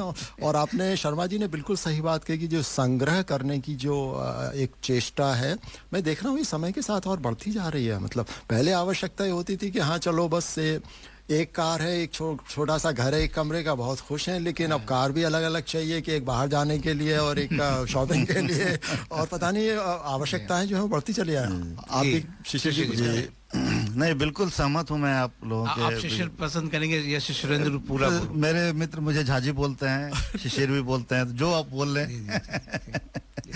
बताइए शिशिर जी। नहीं, बिल्कुल मैं इस बात से सहमत हूँ। वही है, भगवान श्री कृष्ण ने भी गीता में जो आप बता रहे थे कि द्वंद्व की बात कर रहे थे, द्वैत अद्वैत की बात कर रहे थे, और फिर शर्मा सर ने बताया भगवान श्री कृष्ण ने भी गीता में अलग अलग मार्ग बताए हैं। वहाँ पर एक जगह एक ही है, वहाँ पर पहुँचने के अलग अलग मार्ग हो सकते हैं। वो आप किस तरह से बच्चों को शुरुआत कर सकते हैं। लेकिन एक चीज़ जो इम्पोर्टेंट है काफ़ी, वो मैं यहाँ बताना चाहूँगा कि अब पेरेंट्स जो हमारे जो पेरेंट्स हुआ करते थे, उनके पेरेंट्स हमारे दादा हुआ करते थे, 2-3 जनरेशन पहले की बात है। उन लोगों ने धीरे धीरे करके चीज़ों को जो सनातन की मूल शिक्षा है, उस मूल शिक्षा से हटकर उसको एक धर्म का विषय बना। धर्म मतलब पंथ और मजहब का विषय बना दिया, दूसरे मजहब को देखकर। और इसी के लिए हिंदू धर्म में यह ह्रास शुरू हुआ। जो सनातन हमारे विचार हैं, ज्ञान, कर्म और सांख्य, इन सब पर यदि हम बने रहें तो हमारे बच्चे बचपन से ही समझेंगे कि सत्य क्या है और सही दिशा में किस प्रकार चल के जाना है। ये मेरी अपनी बहुत अच्छा विचार है प्रदीप जी। काफी हमारे विचार इसमें भी आए हैं, अपने श्रोताओं के भी विचारों को हम लेते हैं। जैसा आपने कहा था, और श्रोता आपसे जो है काफी प्रेरित हैं और नए नए विचार अपने लिख रहे हैं, तो मैं आरंभ से ही आरंभ करता हूं। तो प्रदीप जी ने लिखा है कार्यक्रम का शुभारंभ पूनम जी के विस्तृत समाचार, शिक्षाप्रद विचार और मधुर भजन। सो पूनम जी का एक बार पुनः धन्यवाद, उन्होंने समाचार हमको आज प्रदान किए। फिर शैलजा जी लिखती हैं, सुरेश जी का स्वागत है इस मंच पर, उनकी यात्रा जानी पहचानी लग रही है। आभार आपकी पत्नी का आपके यश के लिए, जिन्होंने आपका उपयुक्त मार्गदर्शन किया। प्रदीप जी कहते हैं शर्मा जी की बातें बहुत रोचक लग रही हैं। शैलजा जी ने कहा मुकेश का गीत हमारा भजन उनको पसंद आया है। तो समीर मेहता जी बोलते हैं we would like to watch Bengal film files in Sydney. Bengal was going to be a capital of India but systematically everything was erased. At the time it was cultural capital. Direct Action Day was a dark chapter in our history. दीपक अवसारे जी कहते हैं We watched History of Itihas. Would love to watch Bengal Files. I think another film that is released recently, Dr. Hegdewar, would also be another good film on this topic. Sameer Mehta ji कहते हैं, thank you for your incredible response in private screening of this movie, History of Itihas, the story of Itihas on 15th August, sharing with you tweet from producer on the Sydney show. Shailja ji कहती हैं, hair-raising trailer, we must pledge to keep the sanctity of Hindu Bharat for eternity. Ramesh Joshi ji कहते हैं, as usual, Sunday radio has started well. Thanks to all those who are connected to the radio program. Sharma ji's radio, a lot of full at those will believed to be fully corrupted. How does the department keeps the account of trees? Are they numbered? What is about partial chopping? Please ask Sharma ji whether there is initiative from the government. Raj Garg ji कहते हैं, great program going, connection also working well. I wish other IAS, IPS officers are daring like Sharma ji and have the courage to take bold actions. Then Indian community would have been much better and safer. Thanks. Richa जी कहती हैं, ओशो को सुनना अपने आप में सत्य का सामना करना है. कार्यक्रम बहुत ही रोचकता के साथ आगे बढ़ रहा है. धन्यवाद टीम. शैलजा जी, शिशिरेंद्र जी का प्रभावशाली योगदान एआई को भारतीय पद्धति से जोड़ना प्रशंसनीय है. विश्व गुरु की मान्यता का यह एक और अध्याय है. ऋचा जी कहती हैं, बहुत सुंदर गीत, पहले कभी नहीं सुना, कृपया इस गीत के विषय में बारे बताइए. तो ये जो मेरे ख्याल से आखिरी गाना हमने चलाया था उसके बारे में थी. तो ये फिल्म, ऋचा जी, आप जैसे संगीत प्रेमी को ये गाना पसंद आया तो हमारा प्रोग्राम सफल हो गया. यह फिल्म आशीर्वाद का है जो 1968 में आई थी. लता मंगेशकर की आवाज़ थी और यह गुलजार के आरंभ के लिखे हुए कुछ गीतों में से एक है और इसका संगीत था वसंत देसाई का. तो धन्यवाद हमारे गीत को पसंद करने के लिए. प्रदीप जी कह रहे हैं, बहुत सुंदर वार्तालाप. शैलजा जी कहती हैं, भगवान का सच्चा स्वरूप मानवता के मूल्यों में है. चेतन शाह जी कहते हैं, I can imagine when SIR will be carried out in West Bengal. And Deepak Awsare ji फिर से बोलते हैं कि it should start as soon as possible and not keep later when people can again accuse there is no too short a time frame given for that. तो यहाँ पे दो मुख्य प्रश्न आए हैं. एक शर्मा जी के लिए है कि कुछ वो वुड लॉगिंग की बात हो रही थी, तो इस विषय में अगर संक्षिप्त रूप से हमारे श्रोताओं को कुछ बता सकते हैं तो. ये जो चिंता आपने व्यक्त की है, ये बहुत ही सही चिंता है. एक फॉरेस्ट कमीशन बनाया गया था कि किस तरह से फॉरेस्ट को इम्प्रूव किया जाए.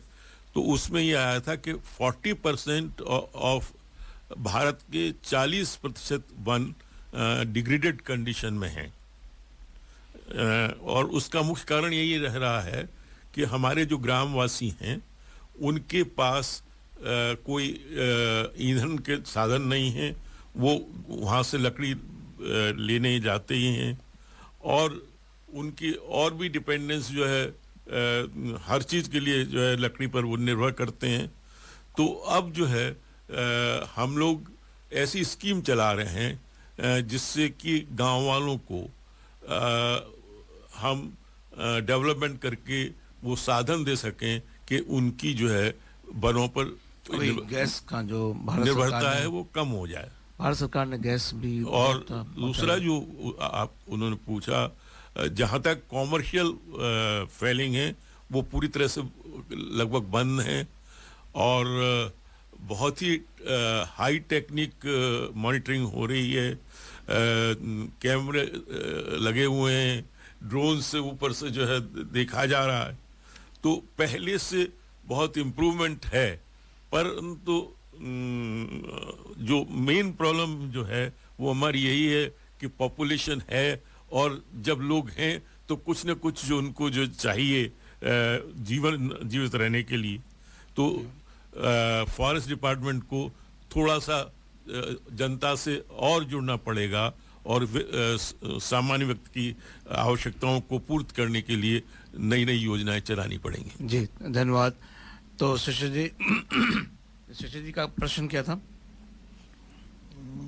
आर्टिफिशियल इंटेलिजेंस जो आपने जी एआई को जोड़ा है, जब तक, क्योंकि हम सनातन धर्म को मानने वाले हैं और मुझे इस बात का गर्व है, और सनातन धर्म अपने आप में हमारे चेतना के विषय में बात करता है।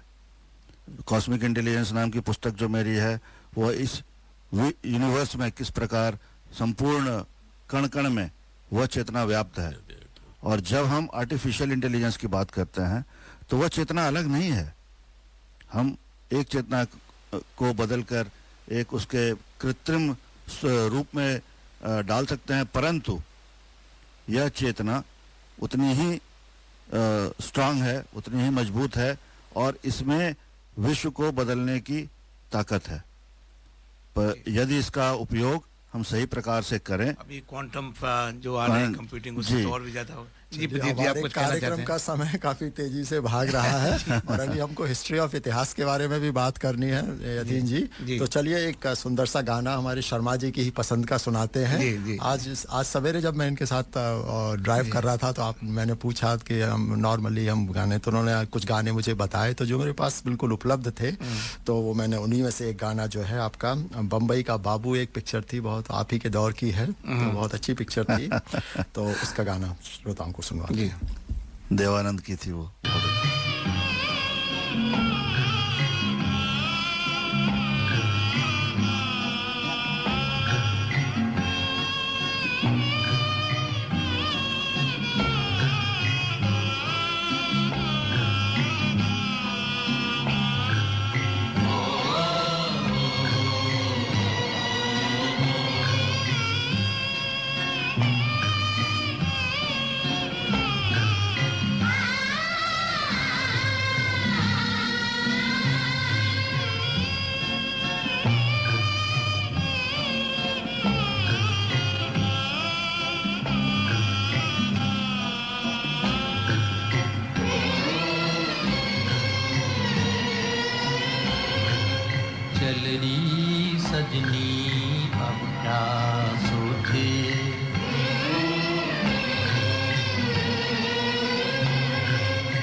मैट्रिमोनियल सर्विस आपको पर्सनलाइज्ड, कॉन्फिडेंशियल और परफेक्ट मैच मेकिंग ऑफर करते हैं। Find your soulmate in New Zealand, Australia और anywhere else in the world. Register कीजिए soulmatematrimonial.com.au। Also you can check out their Facebook page, Soulmate Matrimonial, या call प्रीति कोठारी और Hina Kajaria on +61 404 316 288। ये थे हमारे स्पॉन्सर्स का संदेश।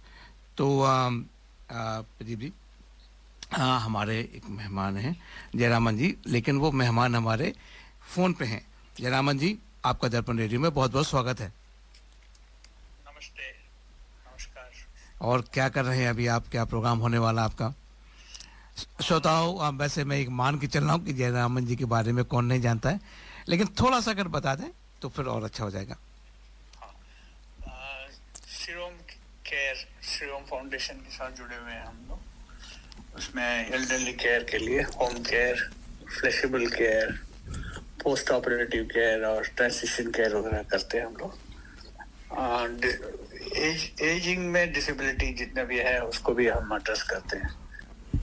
65 के ऊपर जो एजिंग है उसमें डिसेबिलिटी है, उसमें भी एडजस्ट करते हैं। उसमें असिस्टेड लिविंग करके कहते हैं उसको। जी जी जी। हमने 2 साल पहले हमने बॉक्स हिल में एक फैसिलिटी खोला था 10 बेड्स का।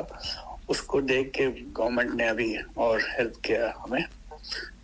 यहाँ लेला पार्क 7 हिल्स में हम बिल्ड कर रहे हैं 25 बेड का। बहुत अच्छी बात है। आप जयराम जी, मैं आपको काफ़ी समय से जानता हूँ। आपने ऑलमोस्ट अपना जीवन दिया हुआ है इस कॉज के लिए। आपको 30 साल से जानते हैं हम। जी जी जी। आप जितना काम कर रहे हैं और निस्वार्थ भाव से लगे हैं, आपका पूरा परिवार लगा हुआ है।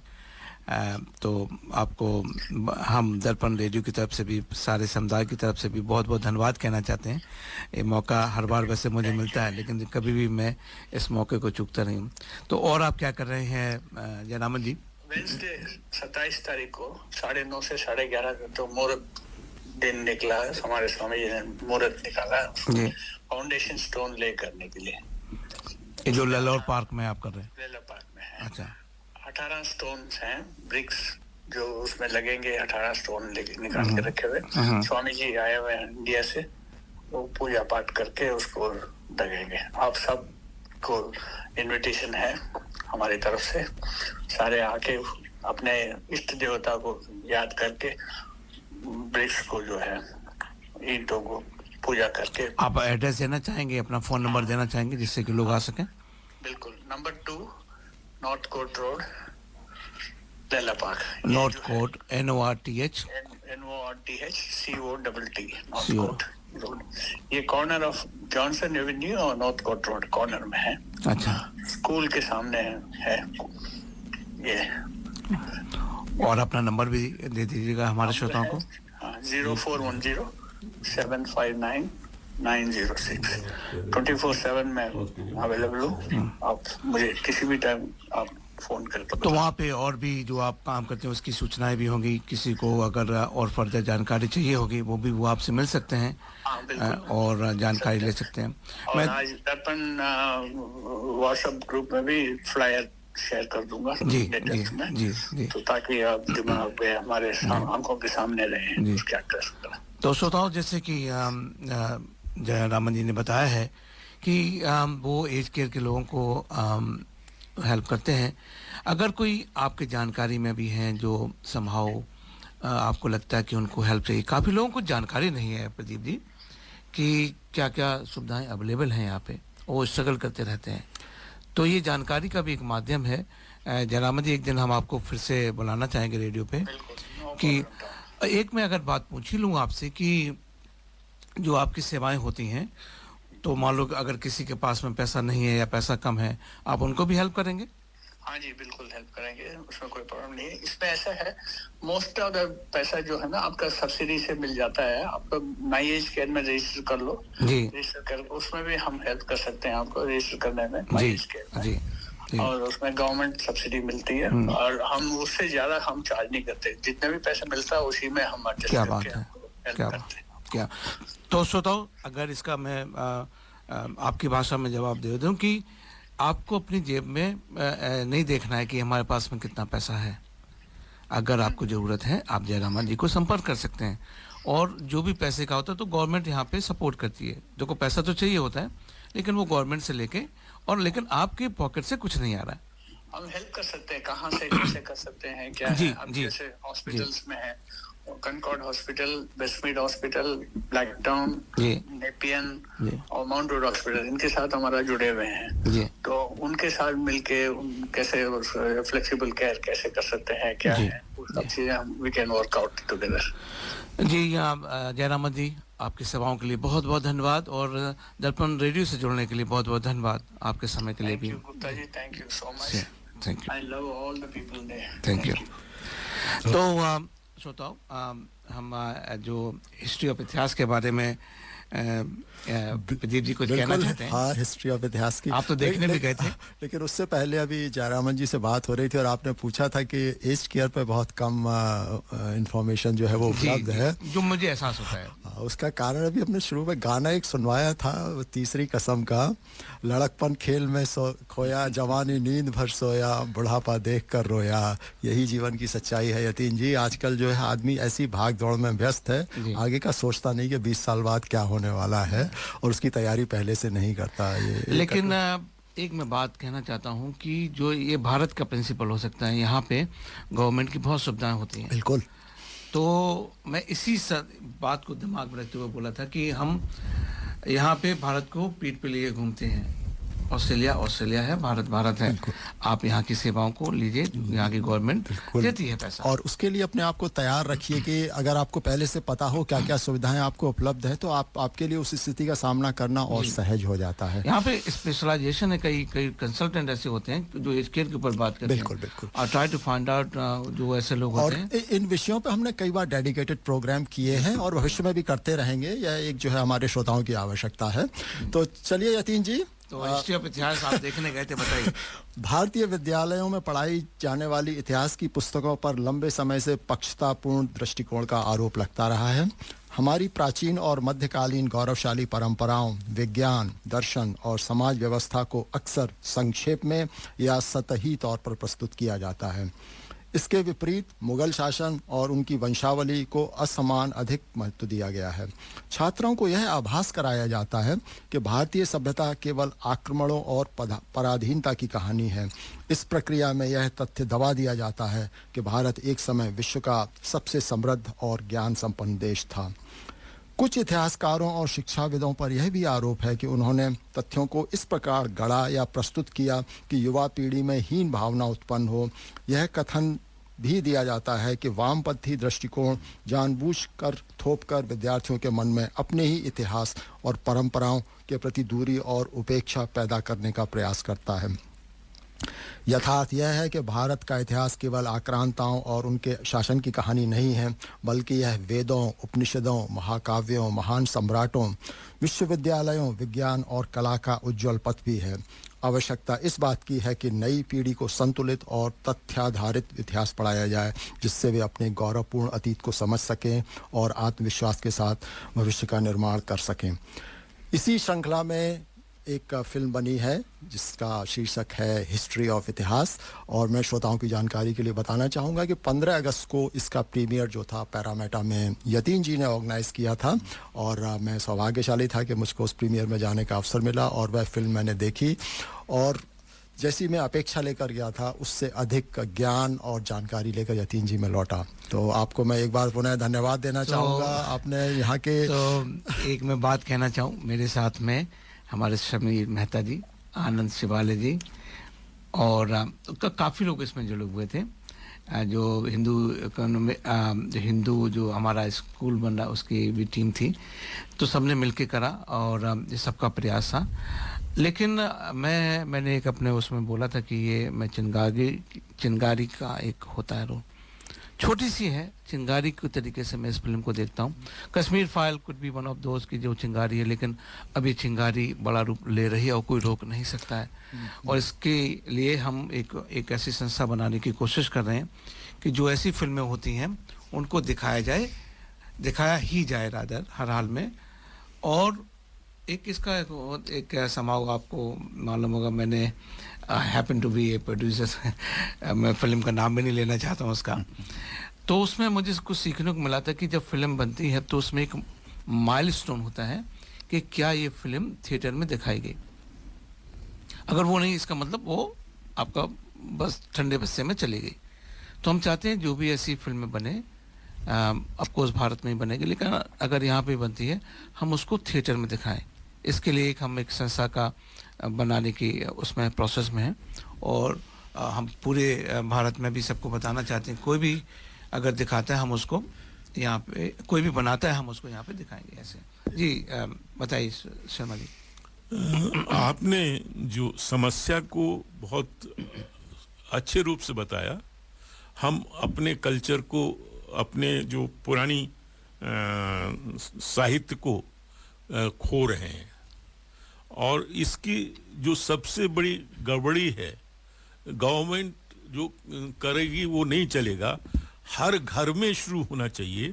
पेरेंट्स को ये कम से कम ये करना चाहिए कि विद्यालय में जो भी पढ़ाया जाए उसमें घर में वो टाइम दे करके उनको बच्चों को कम से कम जो जरूरी इतिहास है, माँ बाप को खुद नहीं मालूम। बस वही मैं बात आपको मैं एक बोल रहा था। एग्जाम्पल देता हूँ। अभी मैं परसों कहीं बात कर रहा था तो मैंने कहा कि मैकाले के जाने से पहले इंडिया 100% यहाँ पे एजुकेशन थी, लिटरेसी थी। 100% लिटरेट थे। एक रात में एक नोटिफिकेशन के बाद पूरा इंडिया इलिटरेट हो गया। बट लोग इससे मानने को तैयार नहीं है, बोले उससे तो अंग्रेजी आ गई, हमको नौकरी मिल गई, हमको ये हो गया।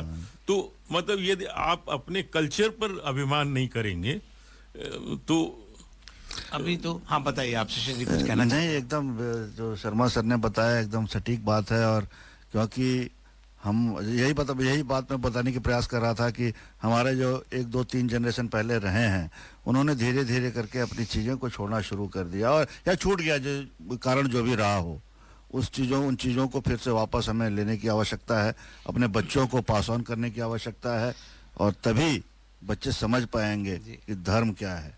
पहला तो ये है कि सच से सामना जी, और हम खुद ही अगर झूठ बोलेंगे, 4 बातें करेंगे, बच्चों को क्या सिखाएंगे? क्या सिखाएंगे? मैं शर्मा जी आपकी बात को कहना चाहता हूँ कि माँ बाप ने खुद नहीं सीखा, बच्चों को कैसे सिखाएंगे? ये बड़ी चैलेंजिंग पार्ट है। बच्चे अब गूगल से सीख रहे हैं। आपने देखा होगा कि ऑस्ट्रेलिया में कितने लोग वीगन हो गए, खासतौर पे यंग लड़के लड़कियां। वो इसलिए हो रहे हैं क्योंकि वो जब जाते हैं ना गूगल में सर्च करते हैं क्या खाना चाहिए, तो मालूम पड़ जाता है। ये हो रहा है।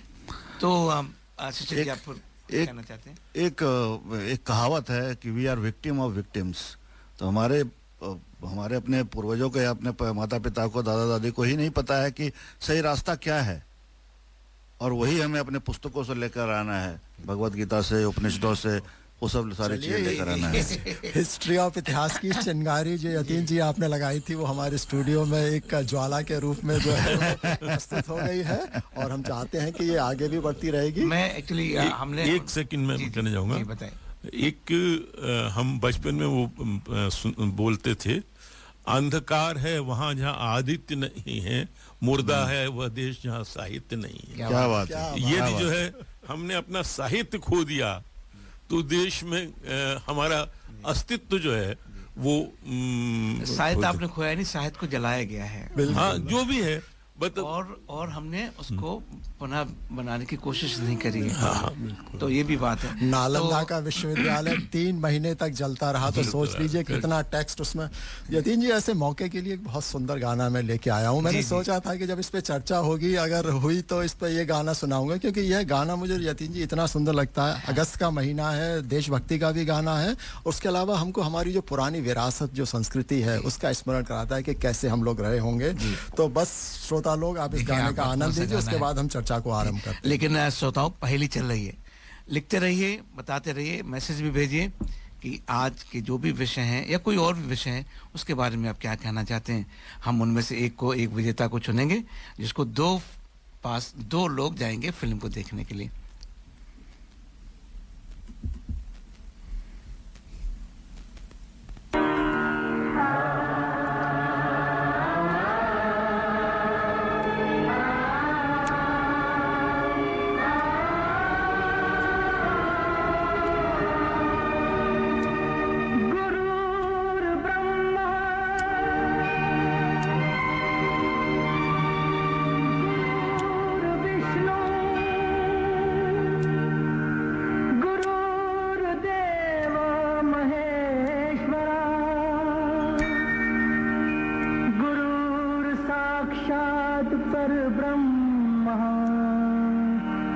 तस्मै श्री गुरुवे नमः।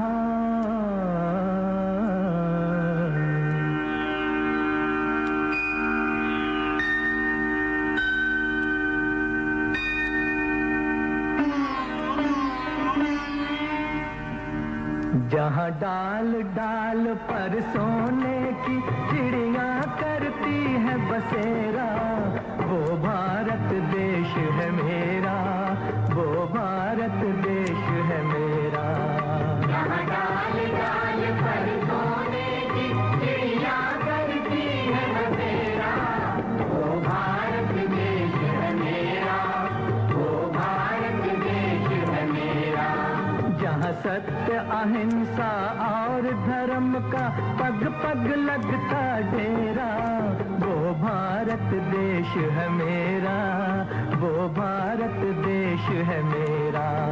जय भारत, जय भारत, जय भारत, जय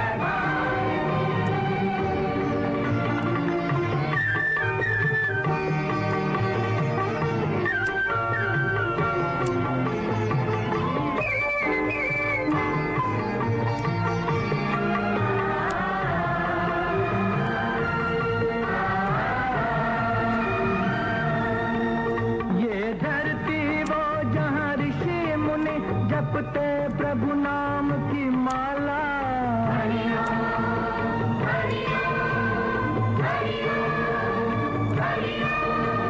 जहाँ हर बालक एक मोहन है और राधा एक एक बाला, और राधा एक एक बाला। जहाँ सूरज सबसे पहले आकर डाले अपना फेरा, वो भारत देश है मेरा, वो भारत देश है मेरा।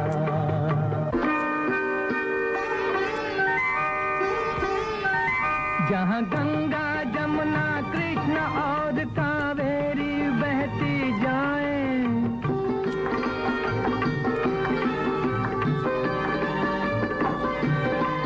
जहाँ उत्तर दक्षिण पूरब पश्चिम को अमृत पिलवाएं, ये अमृत पिलवाएं। कहीं ये तो फल और फूल उगाए, केसर कहीं बिखेरा, वो भारत देश है मेरा, वो भारत देश है मेरा।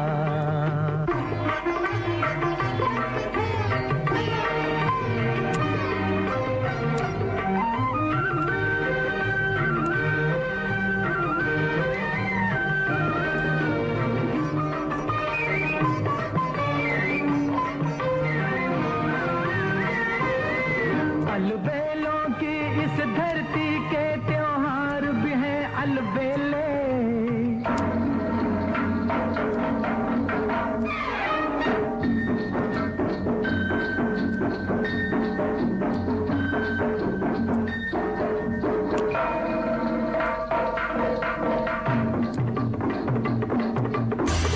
भाई साहब, ये करी मास्टर्स और अन्य मसालों में क्या अंतर है? बहन जी, करी मास्टर्स कंप्लीट करी मिक्स है।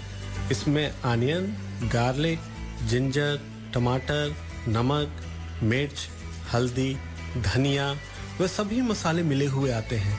ये बनाने में बहुत ही आसान और खाने में लाजवाब है। It's so easy. इनकी वेबसाइट का एड्रेस है www.currymasters.com.au।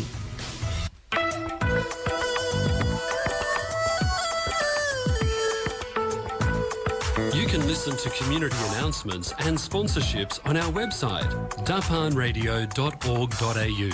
आप हमारी सामाजिक सूचनाएं और स्पॉन्सर्स के संदेश हमारे वेबसाइट darpanradio.org.au पर देख सकते हैं।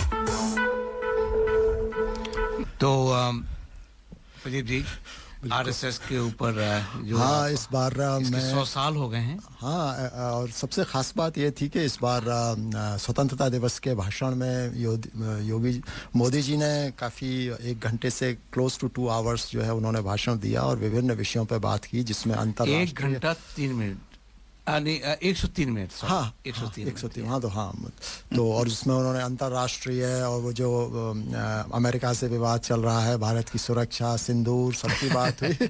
और साथ ही साथ उन्होंने आरएसएस के 100 वर्ष पूरे होने पर उनको मंच से बधाई दी, जो कि काफ़ी लोगों को पसंद नहीं आया, जो कि आरएसएस जो है वो भारत विरोधी है। लोगों को पसंद नहीं आया, उनको अपने बाप, उनके जो बाप है ना उस पर भी उनको शर्मिंदा होती कि मेरा बाप क्यों हुआ, मेरा बाप ट्रम्प क्यों नहीं हुआ। तो बट इसका जो इस संदर्भ में एक्चुअली एक हमारे ही श्रोता हैं जय गोयल जी, उन्होंने एक फुटेज प्रस्तुत किया था हमारे ग्रुप में, जो कि अटल बिहारी जी की एक पुरानी स्पीच है जिसमें उन्होंने आरएसएस का रेफरेंस दिया है।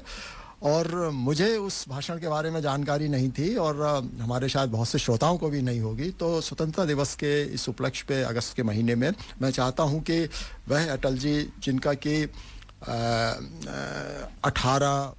16 अगस्त को 2018 में 7 वर्ष पहले उनका देहांत हुआ था, तो उनको श्रद्धांजलि के रूप में जो है उनका भाषण हम जो है भाषण का एक अंश जो है श्रोताओं को सुनवाते हैं।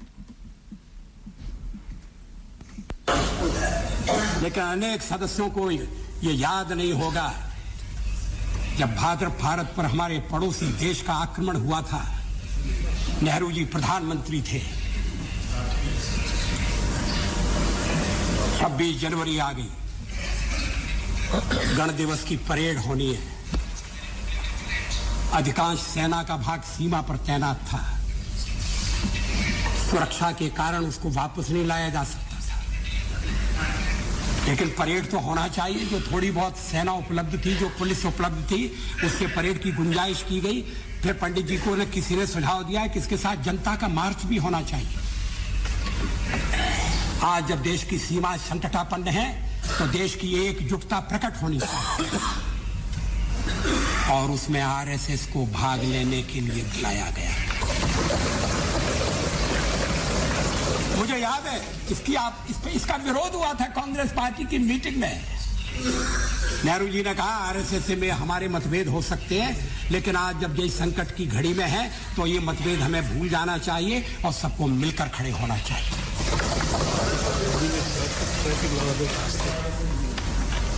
फिर देश पर हमला हुआ, श्री लाल बहादुर शास्त्री प्रधानमंत्री थे, दिल्ली में ट्रैफिक का प्रबंध कौन करेगा, इसके लिए पुलिस के सिपाही कम पड़ रहे थे, ये काम फिर हमें सौंपा गया।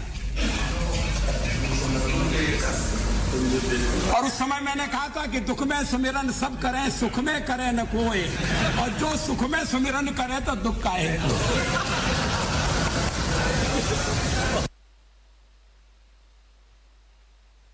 Are you looking for personal or business tax or self-managed super fund account and audit, formation of association, company or trust, cloud accounting with payroll solution with fixed prices? Mention Darpan Radio and get your first visit without any charge. Please contact Forbes Accounting on 8095-9405, that's 8095-9405, or visit our website www.fabc.com.au. Our address is Suite 1, 168 Burwood Road, Burwood. Forbes Accounting and Business Consultants are proud sponsors of Darpan Radio. ये थे हमारे sponsor Forbes accountant का संदेश। जी प्रदीप जी। तो यतीन जी, अब हमारा कार्यक्रम आज तो बिल्कुल 2 घंटा समाप्त होने को आ रहा है, पता नहीं चल रहा है, और अब समय वह आ गया जो कि मुझे व्यक्तिगत रूप से अच्छा नहीं लगता कि हमारे मेहमानों से विदा ली जाए। और लेकिन अब वह समय हमारा कार्यक्रम में कल्पना करता हूं कि कभी हमारा कार्यक्रम और भी लंबा हो और अधिक समय तक हम, क्योंकि बहुत से विषय मैं तैयार करके आया था कि उन पर बातचीत करेंगे, लेकिन समय अभाव के कारण हम अपने दोनों ही मेहमानों से वह सब नहीं पूछ पाए। तो मैं वरिष्ठता के क्रम में आरंभ करूंगा। बोलिए आप नितिन जी कुछ कहना चाह रहे हैं? मैं ये कहना चाहता हूँ कि जो एक डॉग्स के ऊपर अभी भारत में एक सुप्रीम कोर्ट का आया है कि जो सड़क पे ये होते हैं हमारे कुत्ते भाई बहन उनको कितना सम्मान दे सकता हूँ मालूम नहीं। तो इसके ऊपर शर्मा जी आपका क्या विचार है? देखिए, हमारे यहाँ हर चीज का पहले सिस्टम था। यदि आपको याद हो, एक गांव में और सब जगह वो रहते थे, उनको कहते थे काजी हाउस। तो जो जानवर बाहर पाया जाता था उसको जो है वो लोग उसमें बंद कर देते थे और उनकी जो है देखरेख भी करते थे। जी, म्युनिसिपल कॉरपोरेशन के रूल्स में है कि जो भी जो कुत्ते या ये जो है सड़क पे होते हैं उनको वो जो है मतलब केयर टेक करेंगे और जनता को उससे परेशानी नहीं होने देंगे। परंतु धीरे धीरे सिस्टम में इतनी ढिलाई होती गई कि जो काम हो रहे थे वो भी बंद हो गए। आज जो है ये सुप्रीम कोर्ट के जजमेंट की जरूरत पड़ रही है, जबकि ये कॉरपोरेशन का काम है। जी, वो काम ही नहीं करेंगे तो क्या होगा? मैं जब सर्विस में था तो हम लोगों ने एक मीटिंग की और जिसमें हमने सजेस्ट किया कि हम आपको पैसा देंगे, इन एनजीओज को आप जो है शेल्टर होम बनाने दीजिए जिससे वो सब कुत्तों को हम लोग अंदर कर लें। पर म्युनिसिपल कॉर्पोरेशन कहती है नहीं, पैसा आप हमें दीजिए, सैंक्शन हम देंगे, और उसका मतलब पूरा प्रोग्राम फिर जो है ठप हो जाता है। इसके पीछे एक और है धारणा, और आप इसको नकार नहीं सकते, पूर्णतः नहीं नकार सकते हैं। वो है कि जो फार्मास्यूटिकल की कंपनियां हैं, क्योंकि कुत्ते के काटने से जो आपको इंजेक्शन लगते हैं, ये बहुत बड़ी इंडस्ट्री है जो इनसे बीमारियां फैलती हैं। आप देखिए कि एक इकोसिस्टम बना 3 चीजों का है, फूड, फार्मास्यूटिकल और इंश्योरेंस, ये तीनों जुड़े हुए हैं, बहुत बड़ी इंडस्ट्री है। अब जिस तरीके का खाना भी आ रहा है, अभी प्रिंटेड खाना आ रहा है, एक अंकित शाह करके हैं, मैंने आपको उसका शेयर करा था। ये पूरा का पूरा ना हमें मालूम नहीं पड़ता कि क्या हो रहा है। जो खाना हम आज की डेट पे खा रहे हैं उससे कैसी बीमारियां उत्पन्न हो रही हैं, उस बीमारियों से फिर आप फार्मास्यूटिकल में जाएंगे। अब चूंकि फार्मास्यूटिकल और ये ट्रीटमेंट का एक अपना है तो उसके लिए आपको इंश्योरेंस लेना पड़ता है। ये पूरा का पूरा चल रहा है इकोसिस्टम। बैंकिंग उसके साथ में आ जाती है, वो अलग की बात है, लेकिन ये जो जीवन की ऐसी ज़रूरियात बनाई हैं, इसकी संभावना को कंट्रोल करा जा सकता है। कई चीज़ें ठीक है, बीमारी आएगी, लेकिन अगर आप खाना ठीक से खाओगे, अब आप दूध वो पियोगे जो क्या करेंगे? वो आपकी बात सही है, पर जहाँ तक ये सड़क पे घूमने वाले कुत्तों की बात है, जी जी, उसमें हमारा जो अप्रोच है, जो एक फॉल्स सेंस ऑफ दया का भाव है, जिसमें कि हम उनको जाके वहीं दूध पिलाते हैं, अंडा देते हैं, और वो सब काम करने से उनकी संख्या बढ़ती जाती है। जी। तो सबसे पहले तो हमें जो है एक्चुअली जो चीज़ हार्मफुल है उसको कम करने में कोई बुराई नहीं है, तो उसको जो है मतलब कुछ एलिमिनेशन करना पड़ेगा। जब तक पॉपुलेशन कम नहीं होगी समस्याएं हल नहीं होगी। मैं कहता हूँ जिनको है ना, तो इतना प्यार आ रहा है, जिनको कुत्तों को अपने घर लेके जाओ। वो घर में भी तो वो सोसाइटी में बच्चों को काट रहे हैं, रखेंगे अपने बेड पे रख, अपने बेड पे सुनाएंगे ना, वो बात ठीक है। हाँ जी, बताइए शिशिर जी, आप कुछ कहना चाहते हैं? नहीं, ये हमारे समाज में तो ये सारी व्यवस्थाएं बनी हुई थी, और गाय उसका बहुत बड़ा एग्जाम्पल है कि हम गायों को किस तरह अपने घर में रखते थे। उनकी जनसंख्या इतनी ज़्यादा नहीं होती थी और इतने आक्रामक नहीं होते थे, वो तो मानव से जुड़े होते थे। लेकिन जो कुत्ते हैं या बिल्लियां हैं या इस तरह की चीज़ें हैं, वस्तुतः ये हिंसक प्रवृत्ति के जानवर होते हैं। ये आपसे घुल मिल जाएंगे और घुल मिल जाना भी चाहिए, लेकिन हमें इनको किस तरह से रखना है ये हमें निर्धारित करना पड़ेगा। और उसी कारण से ये सुप्रीम कोर्ट को पहली रोटी जो बनती थी प्रदीप जी, तो गाय के लिए, पहले गाय को सही है। वो जो आखिरी रोटी होती थी वो कुत्ते के लिए बनाते थे। बिल्कुल सही है ना? तो पहले समाज में व्यवस्था थी, लेकिन अब जो है ना इतना ज्यादा हो गया है कि सड़क पे चलना मुश्किल हो गया। बिल्कुल बिल्कुल नहीं, समाज में व्यवस्था भी थी और जरूरत भी थी। किसी भी गांव में कुत्ते चौकीदार का काम करते थे, तो वो यूटिलिटी खत्म होती जा रही है ना। गाय की जैसे आपने बात की, अब पहले बछड़े जो बैल बनते थे, काम में आते थे, अब वो पूरे सब बेकार हो गए हैं, उनको बूचर में कुछ जो है मतलब परिस्थितियां बदल रही हैं, तो हमको उसमें अपनी सोच भी कुछ बदलनी पड़ेगी। जी जी। तो शर्मा जी बताइए कि आप और क्या हमारे श्रोताओं के साथ में शेयर करना चाहते हैं अपने बारे में, और लोग आपसे संपर्क अगर जो करना चाहते हैं? मैं सबसे पहले तो ये कहना चाहूँगा कि मुझे ऑस्ट्रेलिया के बारे में सबसे बड़ी बात पर गर्व होता है कि इन्होंने अपने वातावरण को बहुत अच्छी तरह से मेंटेन किया हुआ है। ये जिस समय ऑस्ट्रेलिया गवर्नमेंट फॉर्म हुई उससे उन्होंने ये मानदंड रखा हुआ है कि उससे हम जंगल को कम नहीं होने देंगे। तो ये बहुत अच्छी बात है, पर खतरा ये है कि बिल्डर लॉबी जो है मतलब हावी हो रही है और गवर्नमेंट को बहुत सतर्क रहना पड़ेगा। एक तो मेरी बात ये है। दूसरी जो मुझे बात समझ में आई यहाँ कि गवर्नमेंट बहुत अकाउंटेबल है।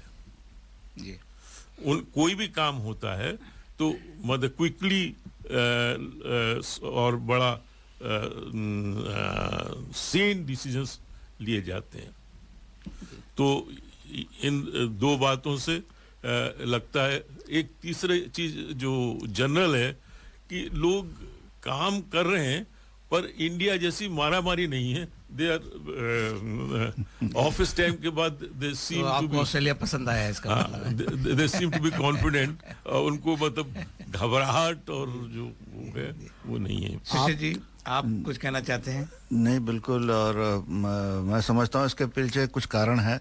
कारण यह है कि जितनी बड़ी पॉपुलेशन हमारे भारत में है, यहाँ पर उसका 100वां हिस्सा भी नहीं है। अगर हम दिल्ली की बात करें तो दिल्ली की पॉपुलेशन यहाँ से ज़्यादा अधिक हो जाती है। तो इसकी स्वच्छता ये हमें सीखनी चाहिए यहाँ से। ऑफ कोर्स ये बहुत ही आवश्यक है।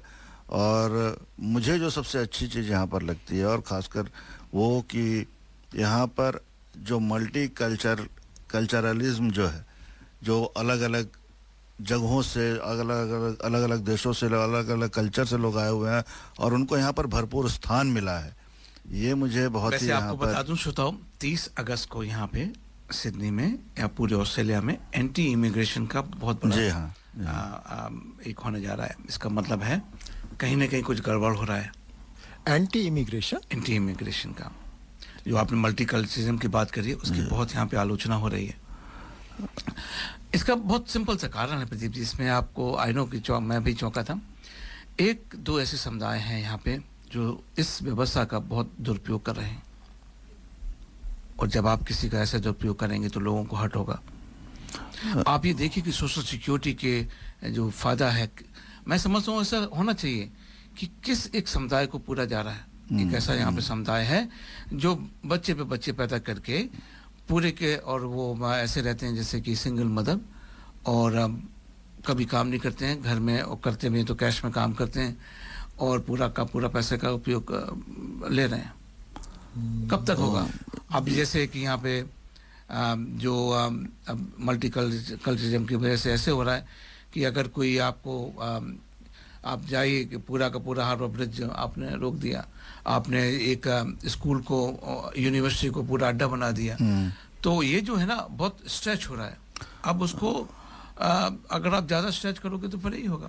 हम जो यूरोप में देख चुके हैं, हमें उनसे शिक्षा लेनी चाहिए और कम से कम ऐसे चीज़ों को तो तुरंत रोकना चाहिए और इस बात पर काम होना चाहिए। तो जतीन जी, एक गाने का समय है, उसके बाद हम क्लोजिंग रिमार्क लें। बिल्कुल, आपका गाना एक सुना दीजिए छोटा सा ब्रेक। बिल्कुल, एक्चुअली पिछले दिनों बरसात हो रही थी तो जैसे मैंने आपसे चर्चा की थी, कुछ लाया था, तो ऐसा ही एक बहुत सुंदर गीत जो है मनोज कुमार की फिल्म का है और बड़ा जीवन का जो है वो अध्यात्म के बारे में भी बताता है और पानी के महत्व के बारे में बताता है कि पानी जो है हर चीज में अच्छाई होती है तो बुराई भी होती है। पिछले दिनों जैसे हमने देखा, बाढ़ में पूरा का पूरा गांव जो था उत्तराखंड में हो गया, और वही गंगा जो है वो हमारी जीवन दायिनी कहलाती है और वही कभी विनाशकारिणी भी बन जाती है।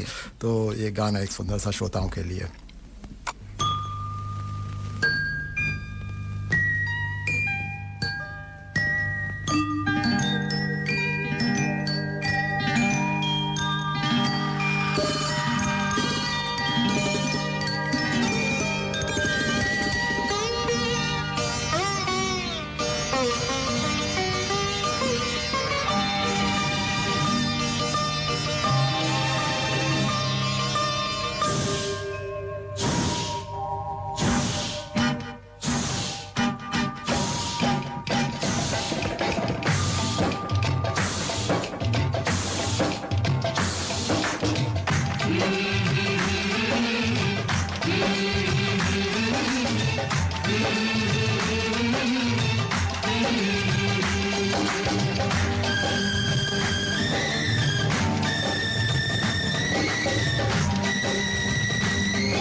पानी पानी रे पानी तेरा रंग कैसा पानी रे पानी तेरा रंग कैसा जिसमें मिला दो लगे उस जैसा पानी रे पानी तेरा रंग कैसा जिसमें मिला दो लगे उस जैसा पानी रे पानी पानी पानी रे पानी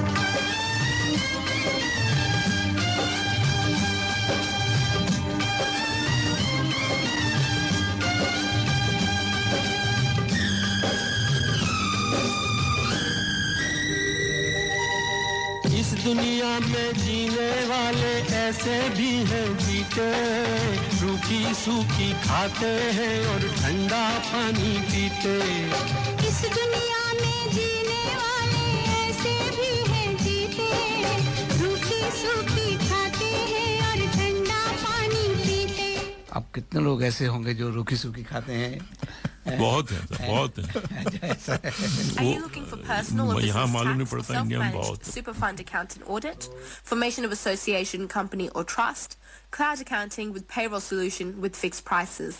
Mention Darpan Radio and get your first visit without any charge.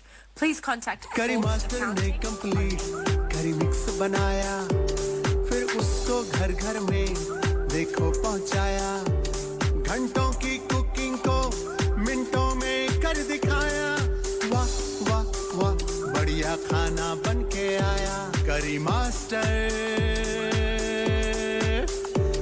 ने जादू चलाया करी मास्टर ने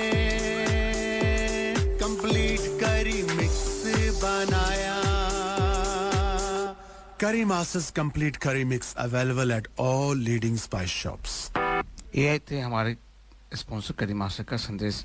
तो अभी विदा करने का समय हो गया है तो एक तो ये कि हम जो हमारे जो विनर हैं उनको हम अप्रोच करेंगे हम पूरा मैसेज पढ़ेंगे उसके पहले बाद मेरे ख्याल से कुछ और क्योंकि लास्ट हमने किया था वो अगर एक का मिनट दें मुझको उसके बाद हम श्रोताओं हमारे अपने मेहमानों से क्लोजिंग रिमार्क्स लेंगे तो रमेश जोशी जी लिखते हैं AI is taking over all jobs fully or partially can you predict when AI will take over jobs of politicians and will be better off बहुत ही सुंदर कटाक्ष है आनंद आया हेमलता पुरोहित जी कहती हैं कि नमस्ते to Darpan radio team very enjoyable programme very beautiful songs best information about karma I loved धन्यवाद प्रदीप जी कहते हैं हमारे मेहमान झा जी और शर्मा जी लोग आपसे बात करना चाहते हैं कृपया हमारे व्हाट्सएप ग्रुप से जुड़ें जिससे वे लोग आपके संपर्क कर सकें तो यहाँ पे मैं कहना चाहूँगा कि शर्मा जी को मैंने ऑलरेडी ग्रुप में जोड़ दिया है मैंने भी अच्छा और झा साहब भी हमारे ग्रुप में हैं तो आप लोग हमारे ग्रुप में उपलब्ध हैं ऋचा जी कहती हैं आज श्री शर्मा जी ने IFS की चुनौतियों से हमें अवगत कराया और कितनी कुशलता से उन्होंने इस कार्य को संभाला यह काबिल तारीफ है धन्यवाद ऋचा जी ने फिर बात को जारी किया बहुत सुंदर बात कही साहित्य के लिए शैलजा जी कहती हैं भारतीय साहित्य भाषा साहित्य व मूल्यों को सहेज कर विरासत के रूप में आगामी पीढ़ियों तक पहुंचाने का सक्रिय प्रयास दर्पण रेडियो सफलता व कुशलता से कर रहा है भारतीय समुदाय विशेषकर प्रवासी भारतीय आपके ऋणी रहेंगे रीता पांडे जी कहती हैं अति महत्वपूर्ण और सुंदर चर्चा के लिए धन्यवाद अद्भुत श्री अटल बिहारी वाजपेयी जी की स्पीच शैलजा जी फिर कहती हैं अनवरत आलोचनाओं के चलते RSS ने कभी भी अपने आदर्शों व देशभक्ति से मुंह नहीं मोड़ा संतराम बजाज जी कहते हैं आज के कार्यक्रम में देशभक्ति के गीत और अटल जी की स्पीच सोने पे सुहागा है धन्यवाद प्रदीप जी रमेश जोशी जी कहते हैं how about AI of Hindu religion only Nupur Sharma ने कहा है special thanks to Upadhyay ji for inviting my father in law mister SC Sharma to this lovely Hindi programme धन्यवाद नूपुर जी आपका तो श्रोताओं अब आज का प्रोग्राम समाप्त होता है आप सब लोग अपना जो संडे का प्रोग्राम करते रहिए लेकिन प्रोग्राम पे बने रहिए मराठी भाषा का अच्छा प्रोग्राम आ रहा है आप धन्यवाद बहुत बहुत धन्यवाद दर्पण रेडियो थैंक यू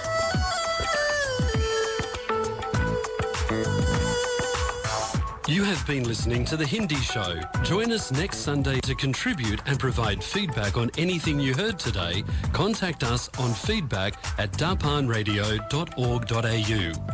आप सुने थे हिंदी कार्यक्रम हमें हर रविवार सुनिए सुबह 9 बजे से अपने विचार भेजिए आज के कार्यक्रम के बारे में ईमेल कीजिए feedback@darpanradio.org.au